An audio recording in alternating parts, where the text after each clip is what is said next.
Evening, folks. We are just waiting for one of our players to return from doing some personal business. These things happen. So yeah, we'll be going into the game, but we won't be starting the game for another like 10-20 minutes, so feel free to go and grab yourself a drink, whatever you like. We're going to go into the Discord and talk some shit. Talk some shit.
Hello. Hey, How's it going? good. You? Yeah, all fine. Played a load. I tell you what, man. Like, Hello. hey, for your part, how's it going, man? David will be on in about 10-20 minutes. Right. Yeah, he's picking somebody up in his car. He'll explain when he gets to you. Yeah, I played a load of fucking Hunt last night, man. Like, I Hunt? literally, yeah, Hunt, Showdown. No. Because I've got a friend called Steady, and he just got his new hearing aids in, so we were gaming last night, and he came on about 12, so we were like, oh, we'll just fuck around on this for a bit. It's nearly 4 o'clock in the morning. It's like shit. It's like, oh shit. Yeah, Yeah. Good. that happens. Been yesterday also reading like comics till 4 a.m. Yeah. Some days are like that. Yeah. Yeah. I am the same. Well, not with comics, but I'm the same with like pretty much like if I get started with something. Like it was just so Yeah. addictive. It's so good. Like it was. We didn't run into any players. Like we knew there were players around because we could hear them shooting on the map.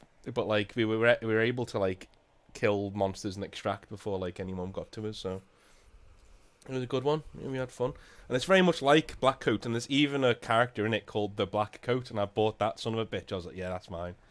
And I fucking out in that one. Yeah, I'd really do recommend it if you fancy playing something. Hunt is a really good game. Very good game. Interesting. Yeah, I'm looking at the trailer for it. Interesting.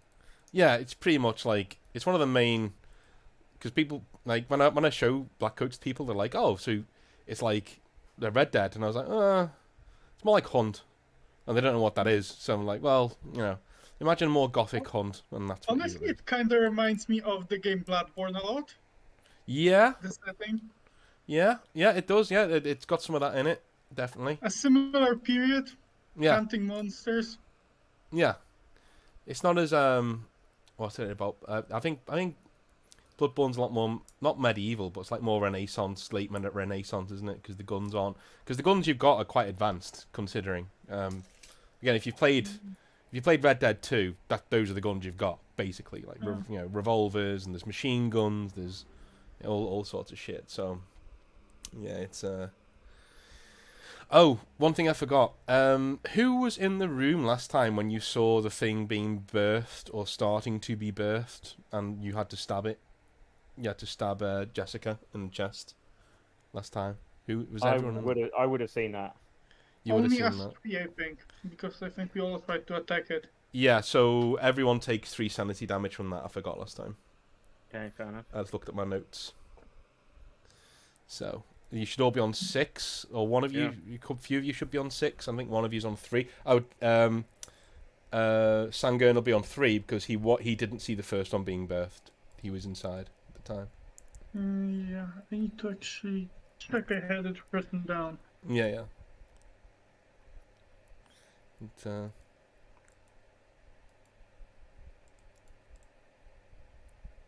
If I go quiet, I'm just watching my notes. Wait, is sanity and stress the same thing? Yeah, so I was going to make them 2 different Okay. things, but it just made it needlessly complicated. So I just thought, no, sod it. We'll make sure they're all the same thing, and you know. Oh yeah, I got 7 because one time I used the vampire power. That's sanity, stress. Mhm. Yeah.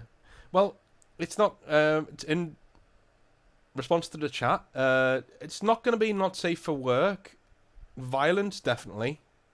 And be fair, like dark things like this are always going to be an SFW a little bit, you know. But yeah, it's going to be. No, I think we should be all right. I think we should be. It's going to be more interesting than dark, but you never know. You never know. It could go that way.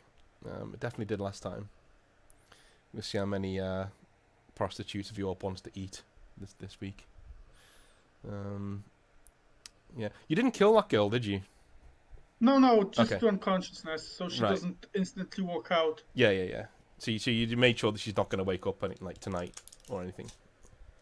With you. No, I mean, if she comes out 2 hours later and starts complaining, it's like, who will find me? So. Okay, fine. Okay, that's cool. That is cool. Alrighty. So let me look at get my rules out here.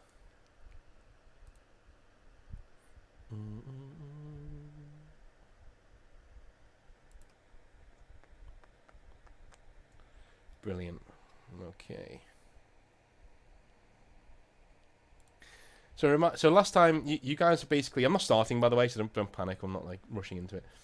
You guys are basically standing in the rain, aren't you, in front of Ellis's house, right? So you're in front of there, seeing that the lights have gone off in the city, and that the only light really that's there is the theater, which is like a mile or 2 down the road across the water. And You mean the safe house? No, so I will get to the safe house in a minute. So the only light that you can see is the theater. Is the theater that's way down on the other end of the. It's like a mile or 2 down the road across the water, back where you came. So it's near your safe house. But you were looking at going to Black Site Tacit next, because that's a place that should have backup generators online. Even though you won't be able to see the lights on the outside, because obviously it's a black site, so they're not going to advertise their presence. But yeah, you guys were going to go there and call in backup basically, and that's also where the team that retrieved whatever it was that escaped. That's where their headquarters was. So I think that was your next port of call after last time. But yeah, nice. David should be on in 5-10 minutes.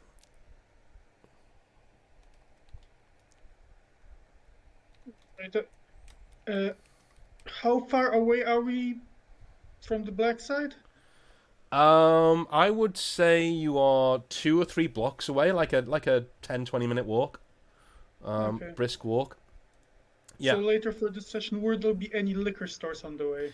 Not any that are open at this time of night. No, I mean there could be, but I just can't see it. Like there's not going to be very many people going to be around at night. You know, especially not now. There's no power, and everyone's being herded towards the district, the theatre district. Everyone's being herded over that way. Right.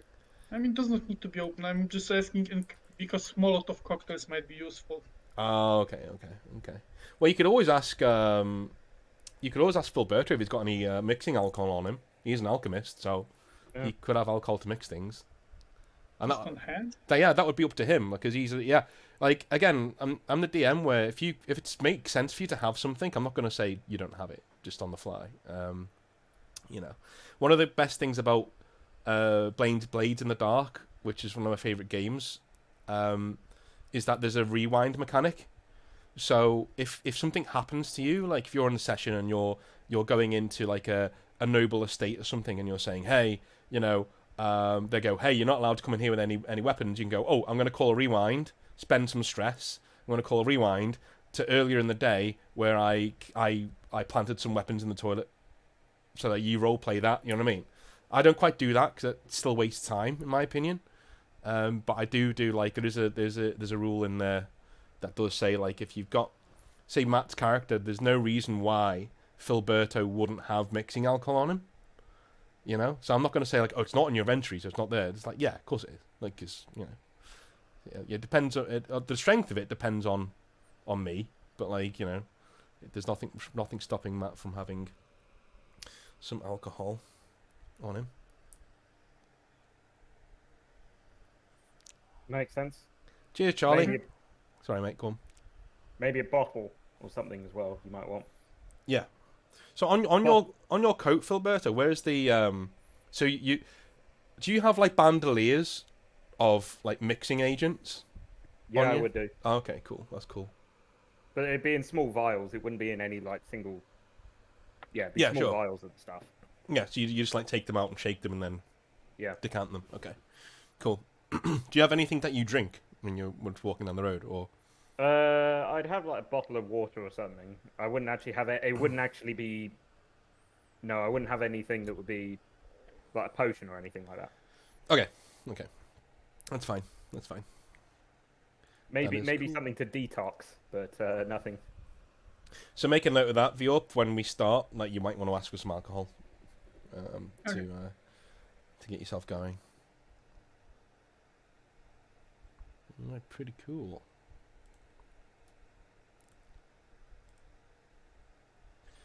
Alrighty. Anyone have any questions after last time, by the way? No. All right. Right. Does it seem like the weird creature? Because I'm not exactly sure if the guy we're looking for became the creature, or if it's separate, so to say. So there that separate hasn't carriers. been. Yeah, that hasn't been revealed to you yet. So you can make I mean- summations if you want to, but I'm not going to do tell they you. look different? Do the people who get infected by it look different to the ones that burst out of the Yes, chest? much different. So the people who get infected by it, they look like they have drawn, haggard skin. They have grey, almost grey-coloured skin. They're bleeding from the eyes. It's orange pus, and from the mouth and nose as well, and under the fingernails. So any orifice, basically, it's coming out of. And then when they give birth, so to speak, the creature that comes out is a skinless. Think of the liquor from Resident Evil, you know. Okay, so it's not exactly so it's not the same. Because No, that's no. something I was wondering about. No. It's definitely a bestial thing, an otherworldly thing in the way it acts and moves, and things. Oh. And, yeah. Also, what happens if once we reach 10 stress? So once you reach 10 stress, let me just go on to the stress and sanity. So let's read the rule. Should your stress and sanity bar fill completely, then you must remove a single point from your highest score stat. So you have 10 spaces in your stress or sanity bar, and a space may be filled if you see something truly horrifying, if you take an extreme hit in combat and push through it, or if you lose an ally or a friend during your adventures, anything like that. Your storyteller will tell you when to add marks to fill up this bar. Simply make a note of 10 numbers on some paper or a Word document and delete them as you take stress or sanity damage. That's it. To recover stress or sanity, you must use your downtime. So we will actually do that this session if you survive after the session's finished. Well, not finished, but after the mission's finished and the fallout is handled, you deal with your downtime. So this can be you're setting up your time between sessions, essentially. But you can also do it in session 2, so you can actually roleplay you're going to like a whorehouse or seeing a contact or going to see the family that you keep hidden from everyone or something like that. Yeah. So, and we discuss how much stress or sanity you're going to add from doing that, essentially. If you played Darkest Dungeon, you know the mechanic, right? So, when you get out of a dungeon, everyone's fucked. You want to go and help yourself, you want to go and make sure that you're alright. So, yeah. I don't know what your vices actually are. I know Filberto's is him running his side business. Yeah. of the friendly village alchemist slash well, we'll leave the other part of it for another day. I don't know what yours is, Vjorp. You've not told me. Was the drugs and the kids at the Ah, orphanage. opium dens and the orphanage. With you. Lovely. That's what we like to see. All right, I'll have to get David's when later on when he gets back. He's on his way, which is cool.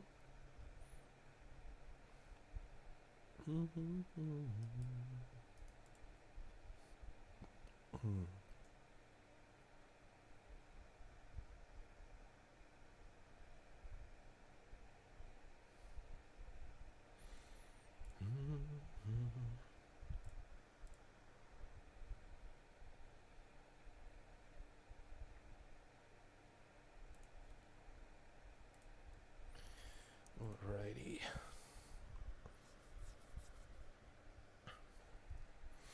It's weird how Discord works better than Roll20 for me. I don't know why.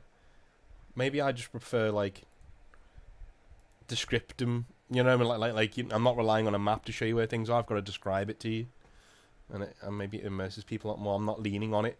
I tend to find on Roll20 when I've got like a picture, I'll lean on it and be like, well, that's what it looks like, rather than actually telling you what it looks like and showing you. Yeah.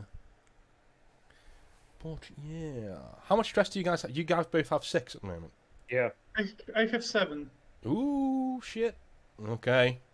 Yeah, because I used the vampire power once, and that cost 1 stress. Well, yeah. The thing is, like, if you see stuff from now on, that's the same thing that you've seen before. It's going to be horrible, but it's not going to be as sanity draining as seeing it for the first time, essentially. I mean, we got both times 3 for seeing the same thing. Yes. But from now on, you should be all right. You'll probably take about 1 if you see it again. But the first few times, I always make sure that it's like a big, because the second time you were seeing a pregnant woman do it, so that's like, not the best. Not the best Saturday night, Yeah, so the first time you saw it happen was pretty freaky, and then the second time it happened to a pregnant lady. So that's, after you've just read a very heartfelt message from her to a lover who then infects her with this, wherever it is, Don't go into the driftwood, kids, and if you do go into the driftwood, don't bring anything back with you, for fuck's sake. Because this is what happens when you don't use proper precautions. Charlie, I did mention it, working on another RPG. I'm always working on RPGs. So, Blackcoats is done. This is like the final test, is doing a campaign in it before I give it to my editor, basically. And then hopefully we can get it out towards probably February 2022. And the next one is going to be how would I describe it? Imagine a terraformed Mars where everything goes to shit, right? So the Earth Empire falls, we lose contact with Earth. Mars is proper terraformed. It looks really nice, like a medieval fantasy land, basically. But still has like these like scorching deserts and things like that on it and stuff. But all advanced technology is infected by a thing called the allophage, which basically turns them into imagine Horizon Zero Dawn, but with more teeth. So all of the mythical creatures like dragons and wyverns and all these, they're all mechanical. So they're all like really advanced technology. The biggest ones are like AIs, so they're treated like gods. So you have these medieval kingdoms that are very feudal, but they're also using like titanium swords because they can't use any advanced technology, so that they're forced to regress into like a feudal society. And the setting takes place like 500 years into that society, essentially. So just, it's just wacky. It's just weird, and I just like the sound of it, so I just ran with it basically. That, and I've always wanted to do mecha dragons. I don't know. They just sound really cool. Yeah, that was something. Yeah. So I always find like, and Matt will tell you, like it's really hard when you're doing a sci-fi setting that has feudal stuff in it. It's so hard not to like step into like Warhammer 40,000 territory. Like it's so difficult not to just sidestep into like, and then the Emperor, oh no, and then you just pull yourself back but again. isn't that more because Warhammer 40k steals from basically all yeah. sci-fi rather than Exactly, ripping yeah. it off? I should I don't really think there's see. really there's really no problem in ripping it off, I think. Yeah. When 40k is itself a rip-off of almost every different lore, like other people's IP and history, basically. And history's not wrong with it, by the way. I do that as well. Yeah. But like, the Griffith thing really fucking pissed me off. And I just, it's like, this is Fulgrim. No, that's literally Griffith from Berserk. No, it's not. His name's Fulgrim. You can see we trademarked it. Okay, right, cool. Okay. Fuck's sake, guys. Give yourself a leg to stand on. But yeah, a good way I actually think it's to avoid the 40k paralysis to just have a parliament. Why not? Just a parliament. Isn't that what the High Lords of Terror are, though, technically? Yeah, but in a sci-fi setting, the idea, like I told it about the setting that is basically 40k but low sci-fi, they had the idea that basically an entire planet is a parliament because there's hundreds of billions of planets. Just if every planet sends one diplomat, it's billions and billions and billions of people, all a parliament, just so anyone has some sort of presentation. That's cool. I'm thinking about doing an actual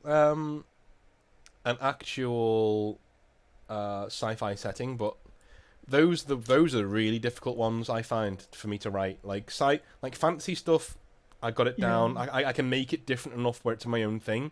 You know, Blackcoats is definitely weird enough to be its own thing. Like it reminds you of different things, but I don't think it really strikes you as like, oh, this is just that with this thrown on.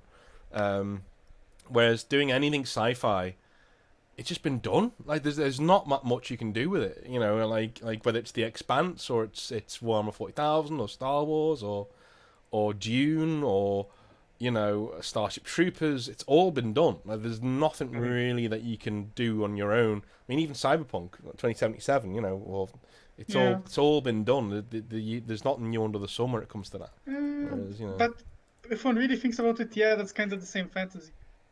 I'd say the problem with sci-fi is that either you go into science fantasy or you get something very hard to make interesting, because if we look at realistic sci-fi, science fiction, like there's this channel, Isaac Harper, he talks about how the future will look, and in reality it would probably turn out extremely boring just because how utopian it will get or how hard it would be to communicate and like do stuff. So that's, in my opinion, the hard part about sci-fi. It's like making it actually science fiction and not just basing it on actual science instead of basing it on other science fiction. That's the hard part. Make it interesting. Yeah, I'm with you. It is difficult. I tend to think that sci-fi gets ridiculous very, very, very quickly. Unless you're 40k, where it started ridiculous and just got progressively crazier. I think the thing that sci-fi does well, which fantasy can do, is just oppressive scale. Again, if you like try to make a sci-fi setting and just go on full about just how large the universe is, it just becomes depressing. And I think it's like worth embracing that. And I think only 40k really does that well out of any sci-fi setting, even if its scale is tiny compared to the real size of the universe. Right. Well, this is a good night for this to happen because, like, considering where we were last time, this should be like a session that is about 2 hours, I should think. So it's not going to be. We're not going to run too far late. All right. We're starting earlier than last time anyway. Yeah, exactly. Yeah, and cars break down, guys. This is what happens when you rely on technology. Should have prayed more to the Omnissiah. Exactly. That was my favourite part of I think it was an It Me JP role play of Dark Heresy, where Total Biscuit was playing a tech priest of Mars Yeah. in the party, and he wouldn't let anyone touch anything because they're all assassins. He wouldn't let anyone touch anything that was technological. He was just no, this is beyond. You must not do that, And they were getting really annoyed with him. So in the end, they just distracted him. They needed to switch on this light into this room so they could do an investigation. And he's looking at them all like, "Don't do it," And he said, "I shall prepare the sacred unguents and all of the oils to bless this light switch, so you can." And they go, and they say, "Hey, Capper, there's someone in the other room messing around with the toaster." And he goes, and he goes, and he's like, "That this is preposterous." And he just like walks off into the other room, and they switch the light on when he's not there, and he comes back in and looks at the light and looks at the light above him and goes, "A gift from the Omnisire." I just loved it. Classic. The way, it's so British the way you did it. "A gift from the Omnisire." Wow, yeah. The AdMac was like that in canon. And I really don't like the new direction they're taking. No. Yeah, they're just actual scientists. I It's like love more Mars. like that. I really don't like that. I love that. I love Texas Speech version of Mars. It's so funny. They're just like The Fabricator General. yeah. Even Singing the all. Skitarii were funny. Yeah. It was really Yeah. well done. I think I hope he comes back and ends up doing it. Yeah. Well, maybe when GW Legal Team, Yeah. I honestly kind of hope he doesn't, because they kind of deserve what they got. I hope he does something original until it actually becomes more popular. Yeah. That's what I hope for. Mhm. It But shows let's in. move on to another setting, because it's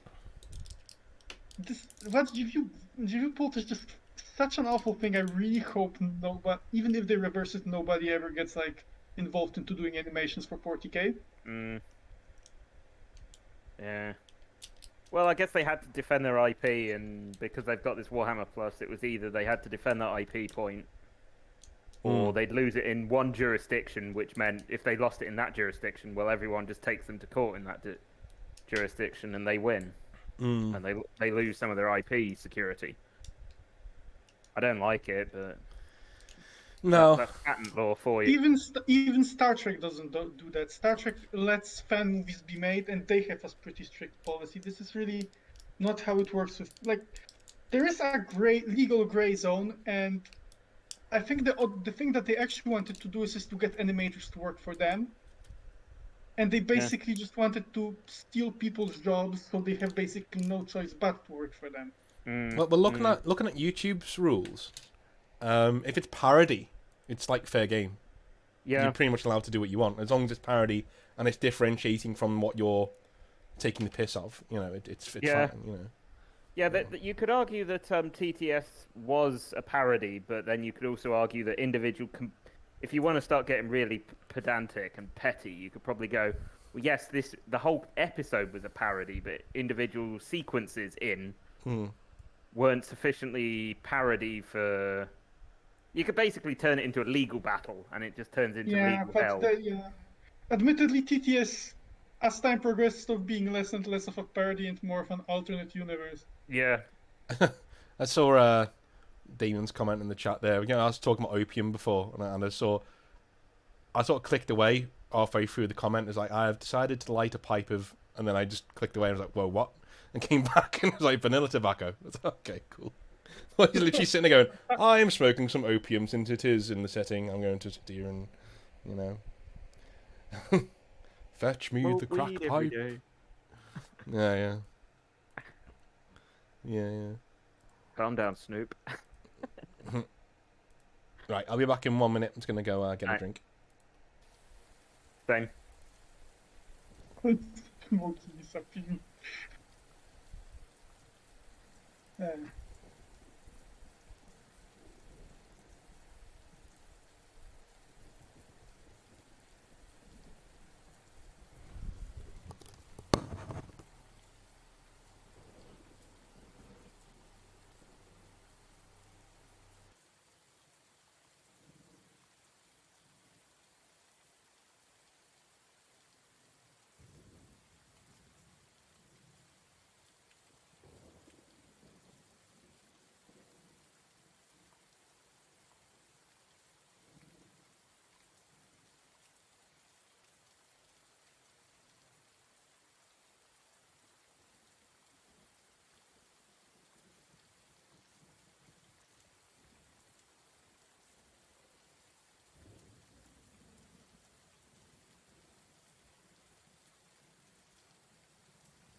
All right, we're almost ready to go. Happy days. Almost ready to go, guys. David is on his way back. He is slaloming through LA traffic as we speak. God, that sounds like hell on earth. Move, bitch! Get out the way! Fucking. Oh god, driving a car in a big city. Yeah. Yeah. Beat, motherfuckers. Yeah. Oh. That is one place I do not miss for traffic, is LA. It's ridiculous. San Francisco is quite bad as well, but LA was ridiculous.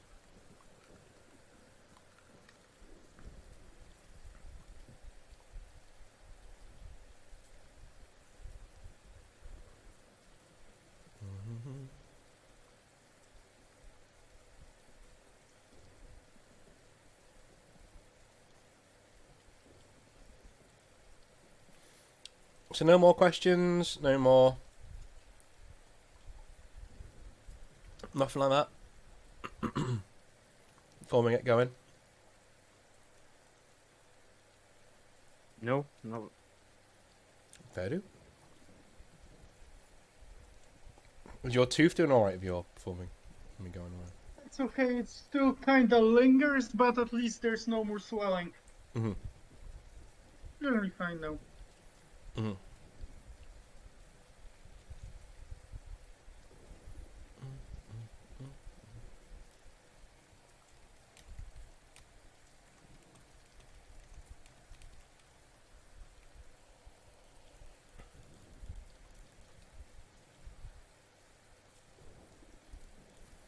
So the PS5s came in stock, and then went out of stock. Then went out of stock again.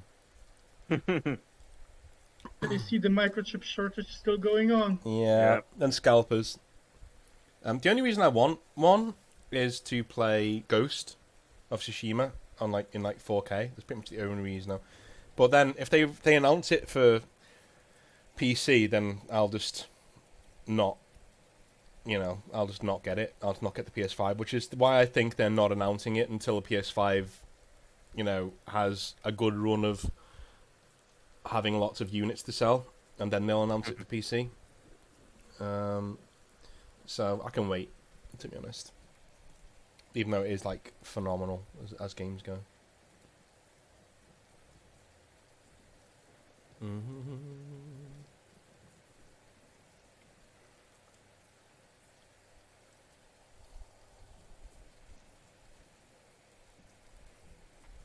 I think there's a new Cypher model coming out.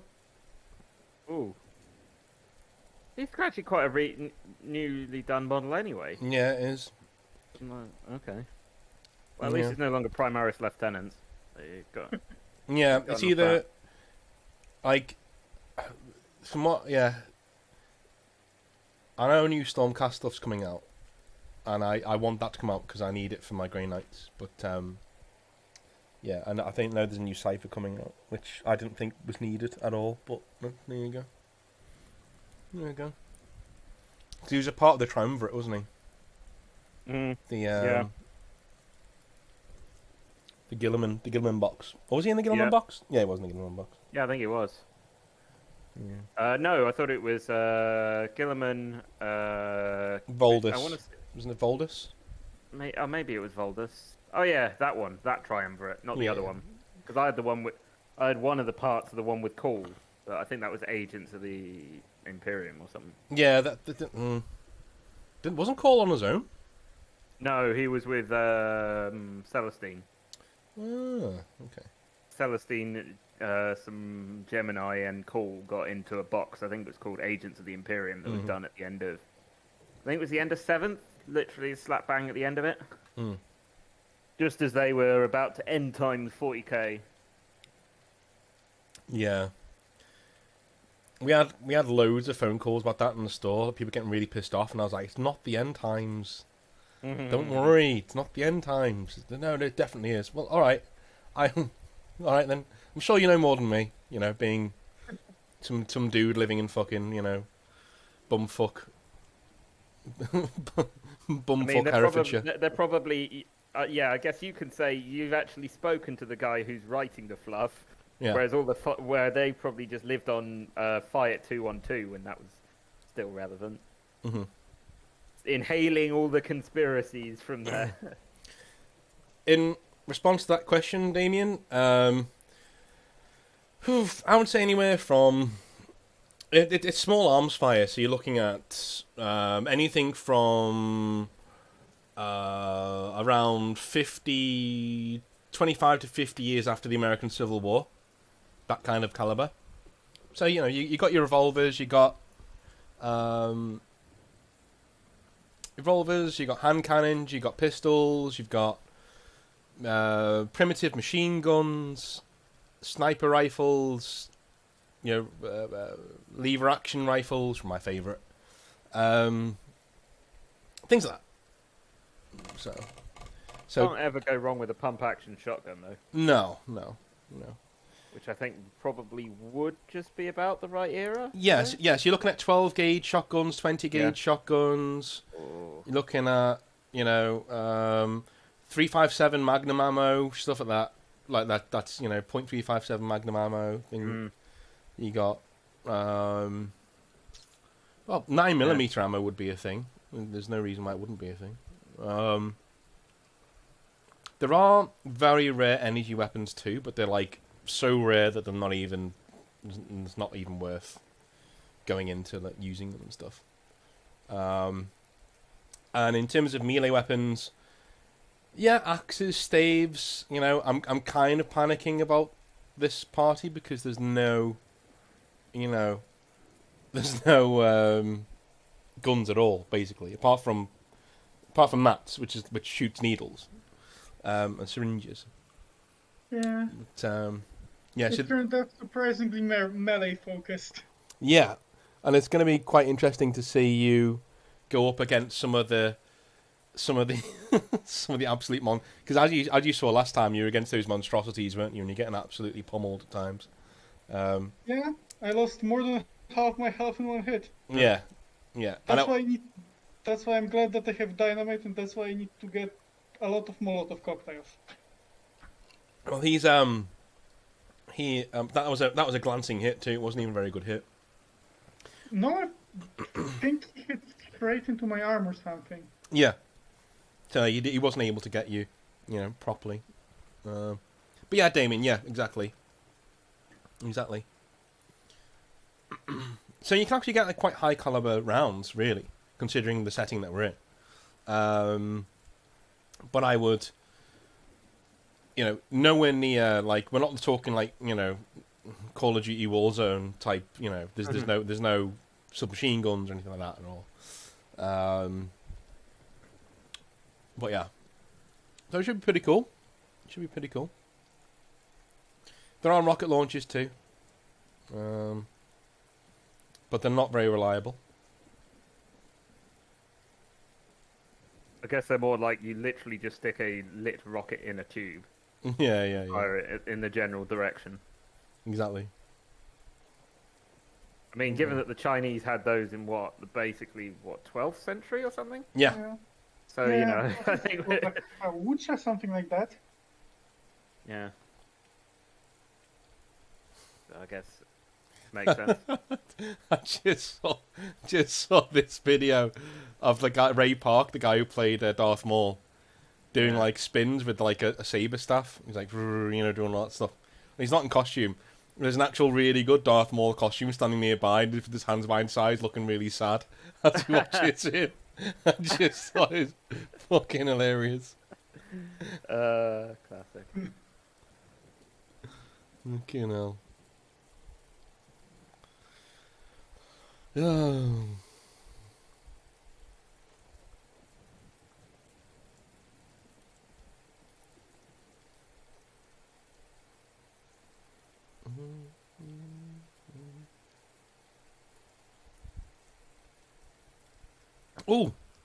Oh, one thing before we start is that I also started playing Cyberpunk on my own time, just as a I'm really enjoying it. Like I know I played it last year, when it came out and stuff, but I tend to be I'm playing it on its own terms at the moment. Like I'm not playing it like it's the next, the biggest GTA thing ever or anything like that. I'm playing it like like I should be playing it like V basically and role playing Yeah. it.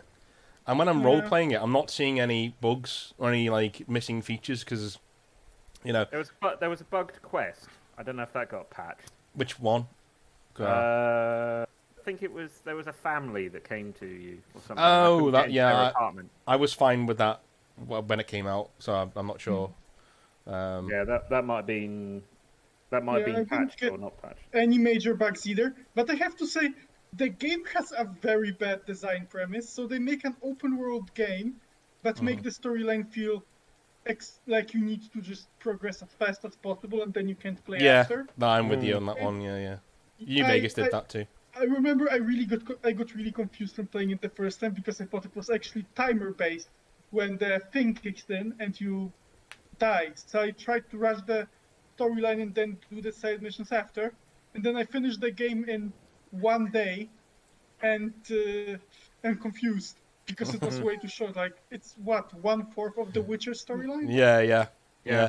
But I like what I'm doing at the moment. Like I was saying last night to Steady, so I'm at the start of the game. So I'm playing. You know, the main gang you're coming across is Maelstrom, which are the metallic guys, and I just started doing side gigs, and most of them are dealing with Maelstrom. And there was a really interesting one where there's this Buddhist who's had his arm replaced, and he's like terrified of it because it's not his religion.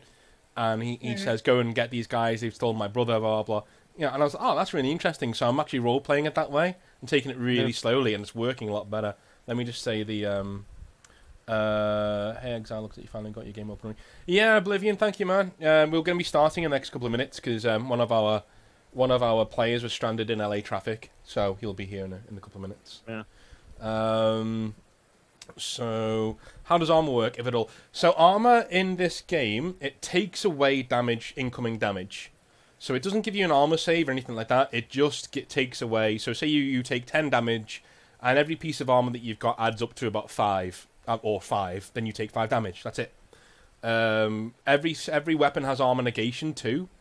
So that lowers your armor score. So if a really good sniper rifle, for instance, has like an armor negation of 3 or 4, then if you have armor of 5, it goes down to 1. So it only removes 1 from the damage that's incoming. Simple as that, basically. In terms of shooting, for every point you have in the stat, the core stat that deals with that weapon, for every 2 points, for every I have to have a look at the rules myself. Charlie says, "I'm surprised there were not new Grey Knights models." Yeah, so was I. Apart from Crow. Crow looks good, but like I'm gonna do a video next week on a little bit of an anti-video on gatekeeping new models behind £95 packs, especially for people like Grey Knights. like how fucking cheeky can you be? Like to say, "Oh yeah, we're gonna give you one new Grey Knight model, £95, please." Yeah, but let's be honest, you don't want to pay that, but you want all these other models anyway. No, I don't. Well, I don't want a fucking baby carrier. What if I don't want the old Marines who have got loads of them? And what if I don't want any more Terminators? What if I just want Crow? Then you're just going to have to wait for a year. Why? Just give us fucking Crow. So just for once in your life, just be pro-consumer, please. Just give us what we asked for.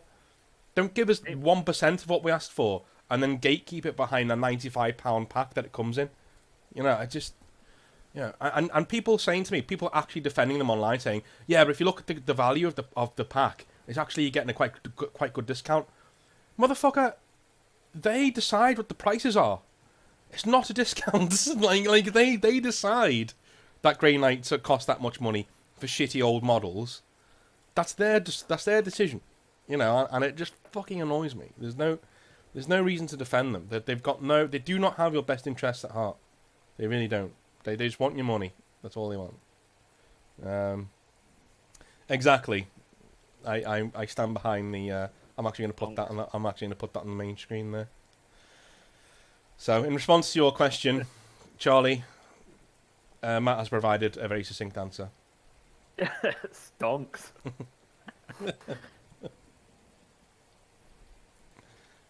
Exactly, David. Yeah, got their wallets at heart.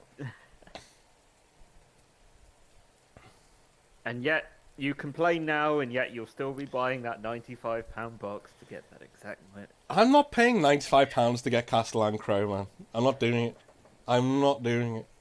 No, I really want Crow. Hi, Clockwork. How's it going, man? I really want Castellan Crow, but I'm not paying £95 to get the motherfucker. Like, yeah, he's going to be worth about 20. You know, when he's ready to go. We're running a little bit late because David was stuck in traffic for a little bit, which is LA, which is fine.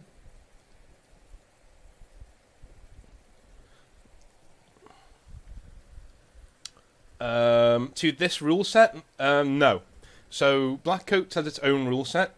I was tinkering with doing a one-size-fits-all engine for all of the games I'm going to design, but I quite like doing different engines, like writing different engines. So I think I'm going to do that. So no, Blackcoats is its own thing. It's got its own rule set. Okay, so motorized carriages are not a thing. So we're talking anything that you see in Red Dead 2, essentially, is what you can use here. So horses, trains, that's pretty much it. Horses and trains is how you get around in this setting. So no cars, no automated engines, nothing like that. Nothing like that. Think of the Old West. The steam trains and other Yeah. There's steam trains. But again, in a role-playing campaign, they're generally only going to somewhere, you know what I mean? Like, so it's not like, I'm going to summon a steam train. No, doesn't really happen. Yeah. Unless you have that giant Not mech with from... that attitude. Was it the TV... Was it the film Wild Wild West that had a giant Yes. mechanical spider? Yes. It's a steampunk mechanical spider. I kept drifting towards Wild Wild West when writing this, and I kept trying to like slap myself on the wrist. Just like, no big spiders. Aww. What about magnet collars with death blades? Now we'll get to that. Wow. We'll get to that. From you, I'm into that. So let's jump into it then. If everyone's ready, we can jump into it. Yeah, I'm good. So, last time we left off, we were looking at... You guys were standing in the middle of the rain outside of Ellis's house, where you've just prevented another one of the monsters that was being birthed in the middle of that session from being birthed again. You guys have a good idea of how it's happening, There is a parasite that attaches itself to the inside of the throat of like a phallic slug with fangs that comes out and attaches to dead bodies or people who are still alive, and replaces their blood with this orange stuff.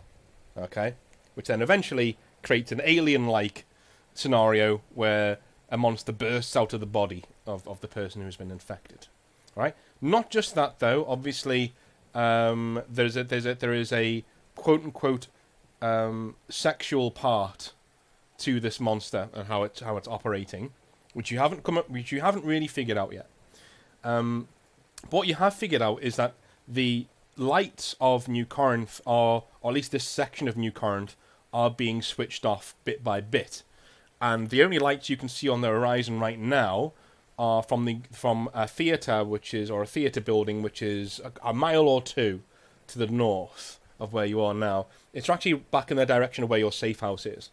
But you did make the decision last time to head to Black Site Tacit, because that is where you think, and reasonable to assume, that there is a backup generator with a telephone where you can call in backup from the Blackcoats HQ, and you can actually go and find the HQ of where the guys who brought all this shit back into the sea came from. Okay? Yeah. So that's the quick recap. What are you guys doing right now on the street? What are you guys up to? Wasn't there also a mention of a brood father or something? There was a mention of a brood father, yes. So last time, Any brood father. not just any brood father, no. So there was a mention of the brood father, whose name is. I didn't think it was mentioned. It was It was the person we were looking for. Derek who Gray. Came back. Derek Gray is the person who's been mentioned as the Broodfather. He is the person who went into the Driftwood to discover long-lost technologies with a writ from the government returned, and everyone around him has stopped reporting in, and the ones that you have found have been horribly mutated or infected by this parasite. So, not good stuff at the Probably end of the that day. he was infected by said parasite. Maybe. Yeah, quite probable. Maybe. That's a reasonable assumption, I think, at this point in time. Exactly. All right. Let's jump in then. So, what are you guys doing? I assume there is housekeeping to do before you guys head out that you want to do. Housekeeping? I was going to check. Oh, I might. Was there any like journals or anything in that house? I don't think we checked. We searched it a bit. There didn't seem to be anything out of place aside from the letter Gotcha. that we read that was about from the now dead girl to the now dead alien guy, Oh yeah. saying that she was Treggers and waiting for him to return and trying to get him to quit the Blackcoats. And then all this happened. So that's kind of, Yeah. Gotcha. Yeah. Interestingly, does this creature seem to hijack the nervous system? I don't think. How do you mean by hijack the nervous system? I guess take over their body as well. Yes. Because, So from what you've, in fact, do a wits roll for me. Do a wits roll. Here we go. First roll of the night. Okay. So, you have a vague inkling that the blood and the parasite changes something about the way these people behave, but it's not directly controlling them. You don't think it's directly controlling them like a hive mind, but it's More like hormone definitely control. yes, it's definitely driving them to do certain things. Yes. certain things. Yes. Definitely certain things. All right. reproducing seems like an obvious one. Yes, that would be a good estimate. So, Dennis, Aggressive reproduction. Dennis, you were talking about alcohol before. Is that something that you want to do before you head out? Yes, I would be looking for bars because with Roberto, I would notice that he has small flasks. I want something like a whole bag, like large amounts. And maybe this is a rich neighborhood, so how likely would I be to find silverware? Okay, so we'll say you guys are heading towards Blacksite Tacit. You know roundabouts where it is in the city. It's a few blocks over. And Dennis, roll a witch check for me and add 2 to it because you need some booze. You need something to keep you going. 2 dice, okay. Yeah. So add your booze dice. All right. You Cool. drunk? Yeah. So you do see with 2 successes there. You do see. By the way, for people following along in chat, any 5s or 6s are termed successes. So you do see a 1 bar. There is a bar there. It is closed though, so you would probably have to either jam the door or smash the window or something to get in. But you can see a The load. window is quicker. Yeah, she's going to elbow the window. Roll a strength check for me. And if you want to use one of your weapons, I'll let you do an attack against it, if you want to do that. Yeah, I'd probably use the mace. Okay.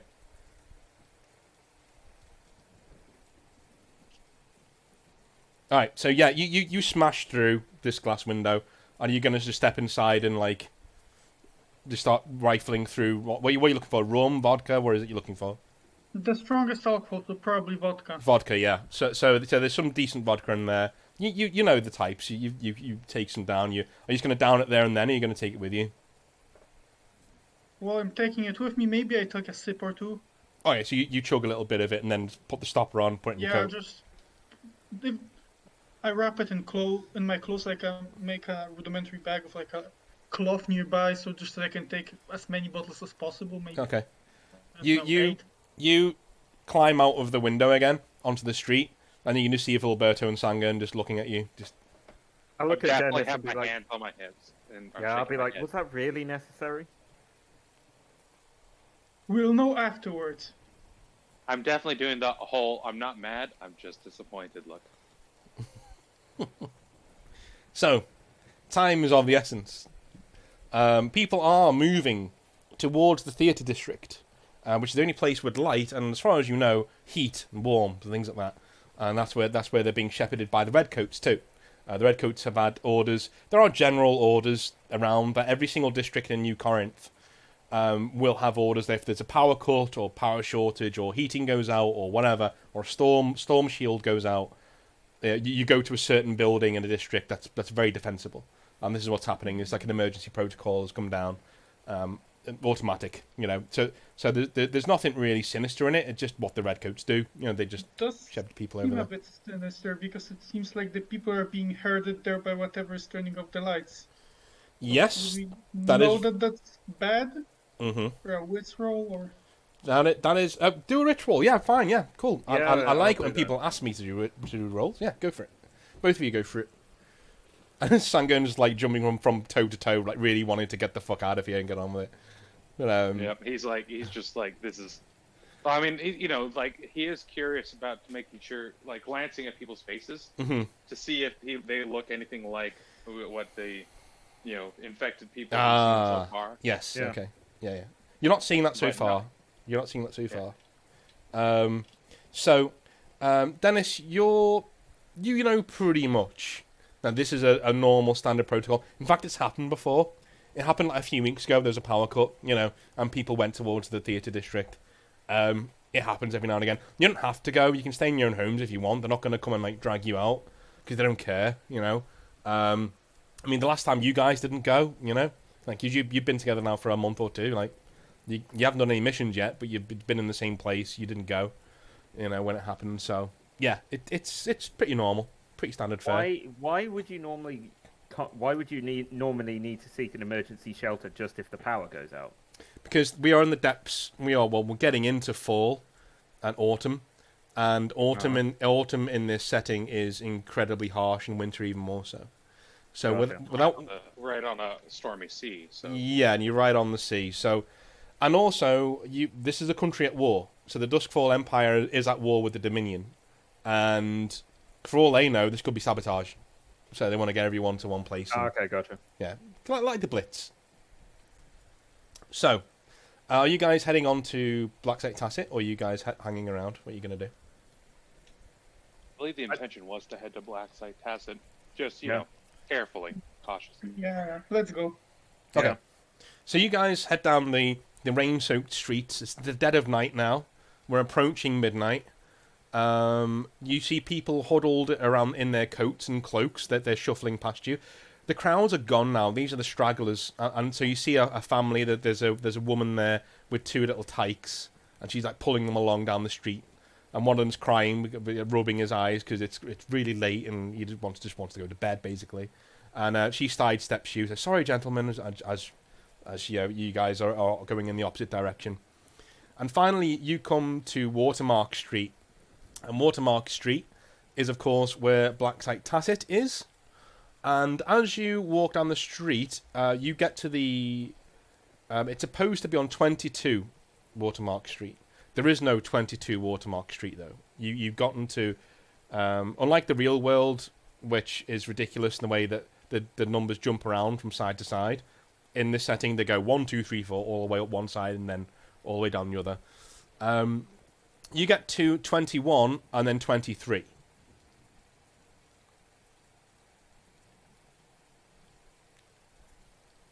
But there's no 22. Interesting. I mean, we'd be used to the protocols for how to find the black sites, or is the actual building been like wiped out? No, the building seems like it's there. Well, why don't we do a witch roll? And since Sangun, you did a very good point there that you would know the protocols behind black sites. Go ahead, each of you add 4 dice to your witch roll to try and figure out. That gives me 5. Hey, Phil Berto just crushing it with his fucking. Big brain time. 87 dice. You guys have done pretty well there. Okay, so you can see that there was a doorway. There was a doorway in between these two, but everything's been bricked over. Okay, the doorway has also been bricked over, and there is normally a pressure plate or something that will open the way for you to get into this to get into the black site. that should be around here somewhere. I'm going to say, Filberto, you can kind of see that there's an indent in one of the bricks.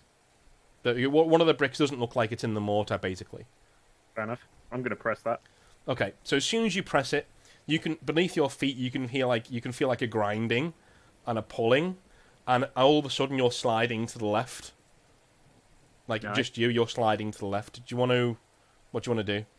I'd say, guys, push the button, push the brick, and I guess I'll jump off. Okay, so you're just jumping backwards back onto the pavement. Yeah. Okay, so the doorway slides across, and you can see a staircase running down, and you can also see auxiliary lighting clicking on, like dunk, dunk, dunk, dunk, down into what you assume is the black site. Mm-hmm. Looks like we got power, at least. Looks like their Jenny works. Let's hope their phone line does. Yeah, let's get this out as soon as possible, because we're definitely gonna need some backup for all this. Yeah. All right, you guys gonna head in out the rain? Yeah. Alrighty. Let me just get my notes up for. Are you gonna close it behind you? Yes. Okie dokie. Because we don't want to bring any of the crowds toward us. Alrighty. I assume all three of you are going down. Yeah. I draw my Yeah. rifle. Okay. So down below the ground, the auxiliary lights are. You're all still on the staircase as the door rolls over you, the top of you again, and shuts you off from the world. You can hear. There are drips of water from the rain that are coming down from the upper floors. So obviously you're thinking that the building above you is probably abandoned, and rain is getting in that way. It actually seems like quite cavernous down here as you walk in. It's almost like very very temple-like. So this is probably like an ancient temple that's been built on, of the street. But you are seeing different pieces of machinery. There's like a reloading bench. There's an armory station. There's several different kinds of maps, and you see on one far wall there is a mural painting of the driftwood, which is the vast wasteland that covers most of the world. And you can see there are different points that are circled and then scrubbed out and circled and then scrubbed out. So obviously this team have been investigating the driftwood on behalf of the state and looking for long-lost technology, which is the remit of certain people, operators, working for the Dominion, always looking for an advantage against the Duskfall Empire with the driftwood right on their doorstep. You don't see much else. There is...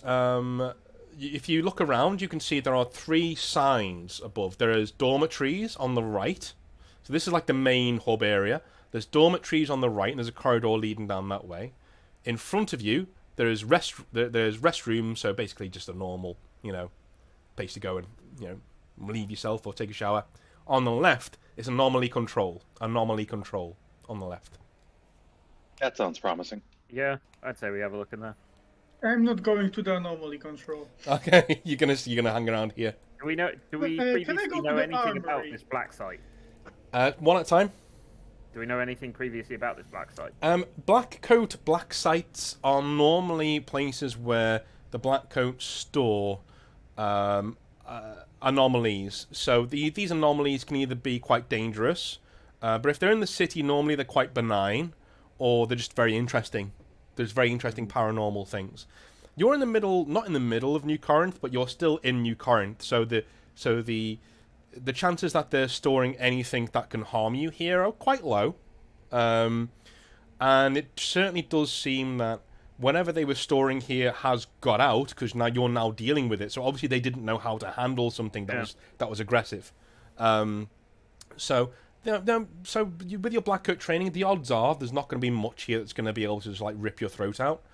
But still, safe anomalies have been known to become very unsafe because they're not very well understood, basically. Gotcha. I mean, I was thinking that anomaly control is where we'd also be able to check in from. Yep, Would that sure. be the case? That'd be. I don't know. You're gonna have to go and walk over and find out. But I will say that it's quite dark in here, and so you guys, Sagan, and Filberto, you guys are walking to anomaly control. Dennis, are you going to hang back and have a little look around here? See if you can find. There are documents lying around and stuff over here, things Yeah, like but that. I can't read. So I'm gonna. Can I check out the armory? Sure, you can walk over to the armory. Yeah, that's in the same room you're in now, so you can check that out. So we will go with. We will let Filberto and Sangan waltz off into the anomaly control. What are you looking for in here? What are you looking for? First of all, I want to see if there's anything that's broken. Mm-hmm. All right. If there's any like broken armor with specific markings, which would seem like something the beast would have done. Okay. Right. Okay. Do a witch roll for me. And when you're doing this, are you using your blood sense at all? Are you trying to sniff out the blood that's around? If you can sense anything? Well, yeah, I probably to some extent always use some of my vampiric senses. Then go for it. You add those on. Try and do that if you Oh can. no! If I have to pay the stress, then. Okay, yeah, okay. Look at me trying to lull you into getting more stress. Okay, so yeah, you don't see anything very much, but you do hear there is a voice nearby, and it's sort of behind you, and you can just hear it say, "Hello, hello, hello." Hey.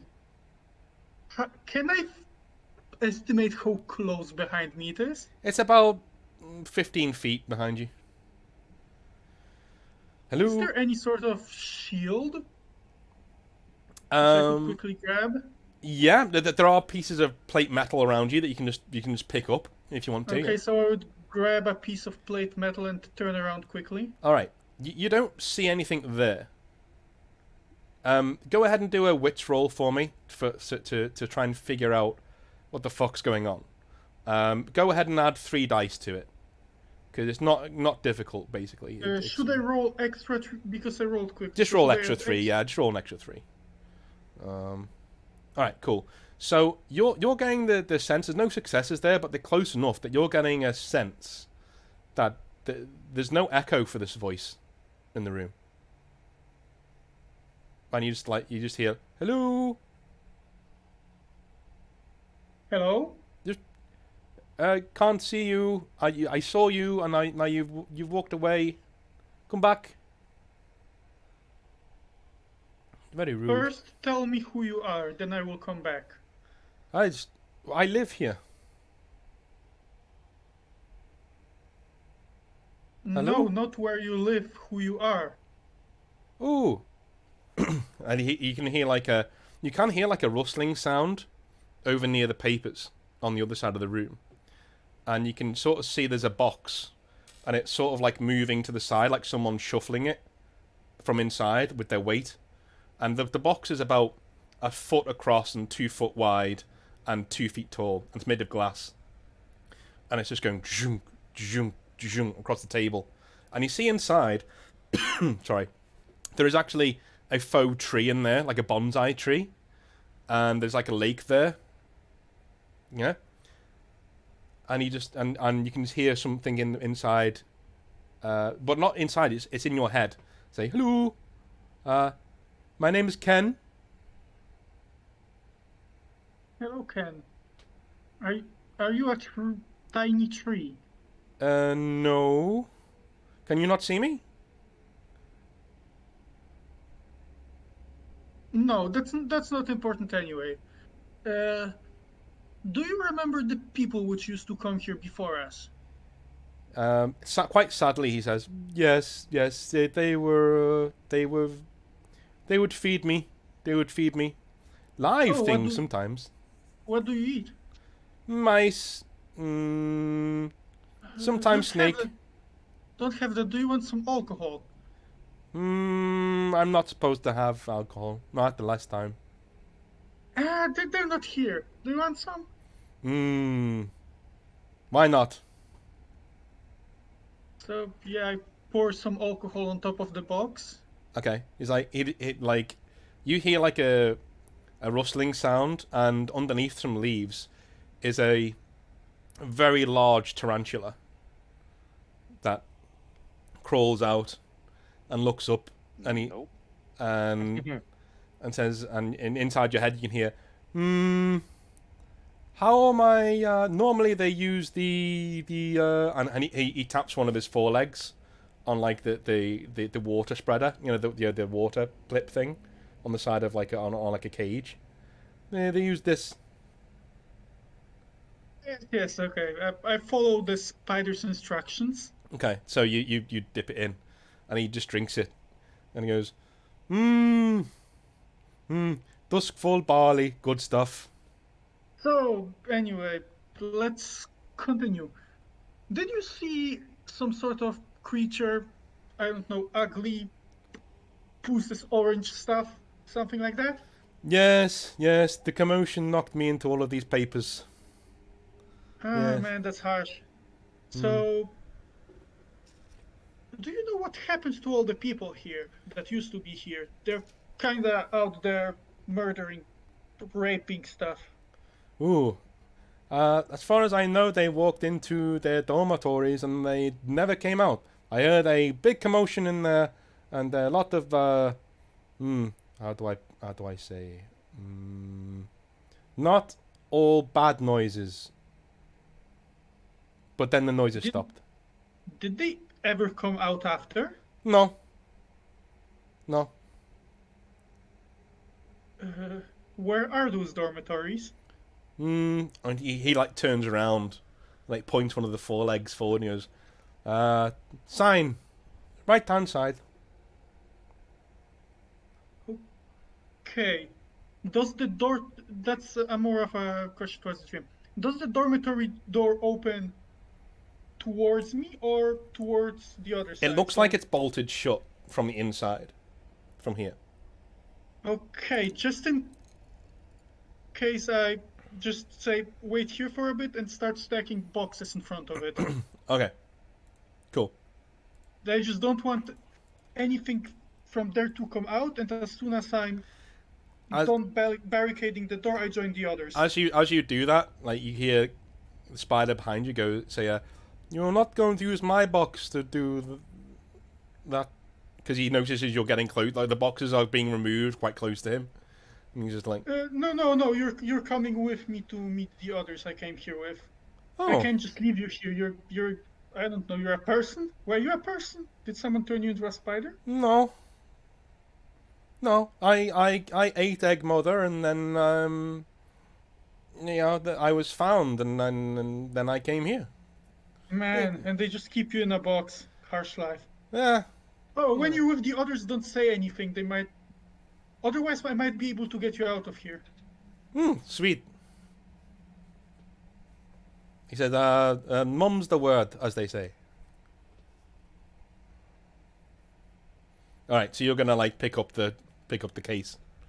Yeah. And bring it with you. Okay. Maybe put it in the bag with the alcohol so others don't see it and the spider keeps. It's pretty big. Like you're gonna have to like hold it underneath one arm probably. Okay, then I just hold it normally. Okay. I'll say I made a friend. Okay. So like he's with you and he's in the case. And he says to you as you're going through, he says, I'm unfanged. I have mouth though, but I can't bite very hard. You can take me out. I think I should do some sort of roll on this because my character is drunk. Okay. Like so, slightly. So go ahead and roll a Let's use presence. Let's use presence because it's a social interaction. You're trying to figure out like how he's talking and how he's. It's not a very hard roll. You can Okay. like one near success will do it. Well, I do have one die, so. Hey, okay, so you are getting no sense that this thing is trying to pull the wool over your eyes. It's just giving you an option. It's like saying, hey, if you want me to put me in your bag, you can do, or because he notices you're struggling. Basically, it's like a courtesy. Okay, yeah. He seems friendly. I let him just sit in the bag with the alcohol, but don't open any yourself. You drank your full. He's like, but what if it spills? I cannot clean? No. Oh. You can have some tomorrow, I guess, if we're still alive. So he says, he looks in and goes, "There's no snakes in there, are there?" I'm not sure. I didn't check. If there's a snake, you can eat it. He immediately crawls into the bag and was like, you can hear like a little rustling in there, but then he just sort of settles down. Wait, how big is the spider? It's like, I'd say, about 12 inches long, and about Big. and about like A lot bigger than any fucking spider you want to deal That's with. like Yeah. half a cat. and about 8 inches wide. You could kill a cat, yeah, easily. You could probably kill a cat, Okay. yeah. So he's like you're gonna see like so when you put is it like a backpack that you've got? So like when you put it over your back, it's like he's quite big, so he's like his forelegs like poke out the top of the bag, and he just sort of twiddles them around like he's like feeling around for the air and stuff. But he sort of like he pulls them in whenever anyone's coming past. He just sort of But he's That like isn't mildly disturbing. he's just like yeah, he's loving it. He's loving being out of the cage. So Horrible. we will go into the other room. So you guys are walking around the anomaly control. So we're going back in time, like 10 minutes. So this is before we just seen the previous scene. And you guys walk in. The anomaly control is open. All right, so the door is open. It looks like it's been busted open from the outside, not the inside. So nothing looks like nothing's tried to escape. So, inside, there are papers everywhere, there are files, there are things that have been pulled out, there are... At the door, I'd have drawn my weapons. Cool, Yeah. cool. You can see there are maps strewn all over the place. There's orange goo all over the floor. Okay, so obviously not a great place to have been, but it seems very dry. So this seems to have happened, whatever's happened here has happened a few days ago. There are 2 cells on your right-hand side. Okay, these are normal cell doors with like the bars in between them as well, in the windows. And there is, on the left-hand side, there are safes. But these safes have clear, bulletproof glass fronts. So you can see what's inside of them. Is there any what's in the safes? So in one safe you can see a violin, Uh-huh. just an average old violin. Yeah. In another safe you can see a book, Mhm. and in the next safe is empty. There's nothing in there. Fair enough. Are there I'm gonna- labels? No. Well, the labels just say they're not names. It's like anomaly 12, anomaly 13. One of the cells it has no anomaly number above it, and the other one is anomaly omega on one of the cells. Does there look to be any sign of struggle other than papers strewn everywhere? No. There's no busted boxes or anything like that. The room's been ransacked, yeah, but it doesn't look like there's been a battle of some sort. It just looks like they've, they were either looking for something, or they went into a frenzy, or whatever has happened here has happened, and there are bits of parchment everywhere. I think it's time. Oh, I think Sangern is gonna. First thing he's gonna do is he's gonna contact HQ. Okay, so you're looking for a phone. Then I figure we've got the telegraph. Yeah, there is a telegraph machine. There's a phone there as well. Yeah, if the phone's working, because just faster. But if not, the telegraph. The phone is not working. It's just dead. I'm gonna sift through some of the papers on the desk that were strewn around. Alrighty. So, you will. Okay, let's do a witch check for Filberto. Let's do a witch check. I think this would be a reasonable thing for me to investigate, so I guess I would have the extra bonus for Savant, since this would be something that the Order Vigilant would always be doing, just sitting there reading scientific documents. Mm-hmm. Okay, so decent roll. So you find reports that so you're skimming through these. There's a lot of like requisition reports. There's ammo storage, and things like that. All this, you can see where there is note of the last anomaly to be booked in There are two last anomalies to be booked in. Number one seems to be Ken, the telepathic spider, has been logged in under anomaly 7, and anomaly X. You start that highlights something for you. It describes like a phallic slug with a razor sharp mandibles on one end of it. Yeah, so you can read more into that if you want to. Yeah, sure. And okay, so you find there is a report of one of the team members. Okay, there are notes made about the expedition into the Driftwood by Derek Gray and Saber Six. So Saber Six went with Derek Gray into the Driftwood.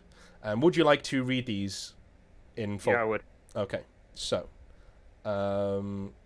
these are in chronological order. Okay. No. And I will read them for the stream. Boom. Alright, so itemized report number 1. This is the earliest. We have been at this for weeks, going further and further into this hellhole. The Driftwood does not want us here. Hell, it doesn't want anyone disturbing the dead, and here we are. Gray insists we go on, though. The man is obsessed with taking something back to his superiors. Whenever I see a rift in the distance, I can't help think they should have sent Blackcoats instead. Next entry. We found a rift above a cave in an old storage facility. Old Empire, all right. We refused to go down there, but Ellis volunteered. He worships Gray and seems to follow him around like a puppy. Maybe he thinks Gray will be good for his career. I hear he has connections in high command. Whatever. Saber Six is guarding the entrance whilst they head in. Next entry. It seems Ellis lost Gray somewhere down in the ruins. He's back with us now. We will wait for a few hours before heading down to pull his arse out of there. Next entry. Gray returned 2 hours later, a lot quieter than before. I wonder if the place spooked him. Anyway, he says he has a specimen in the black box that will make us rich. But he keeps looking at it. Next entry. Research note 13. It seems to be a form of parasite that embeds itself somewhere within a host. We were not the first team to stumble across the ruin. Gray found other dead researchers down there, and we have been going over their notes to build our own. The specimen seems dead. I thought Gray was actually going to cry. He looked distraught. Anyway, it seems to feed on the humours produced by victims, and with its main sustenance being ones linked to sexual arousal and other feelings of guilt and disgust. I think it's time you made a call to the Blackcoats. I know no one likes being around them. They're weird, and most could kill a room full of us without thinking. But I think it's time. This is way over our heads. Gray won't stop crying. I think it's finally getting to him.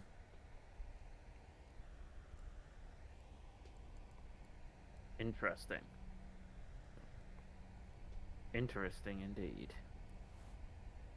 Have you relayed any of this information to Sanger? I will do. Yeah, I will. I will pass this. I'll give the Sparks notes summary. But yeah. Are you going to tell them that they think the Blackcoats are weird, or are you just going to? I'll drop that statement. I'll smirk at that statement for obvious reasons. So you want now privy to that information? Yeah.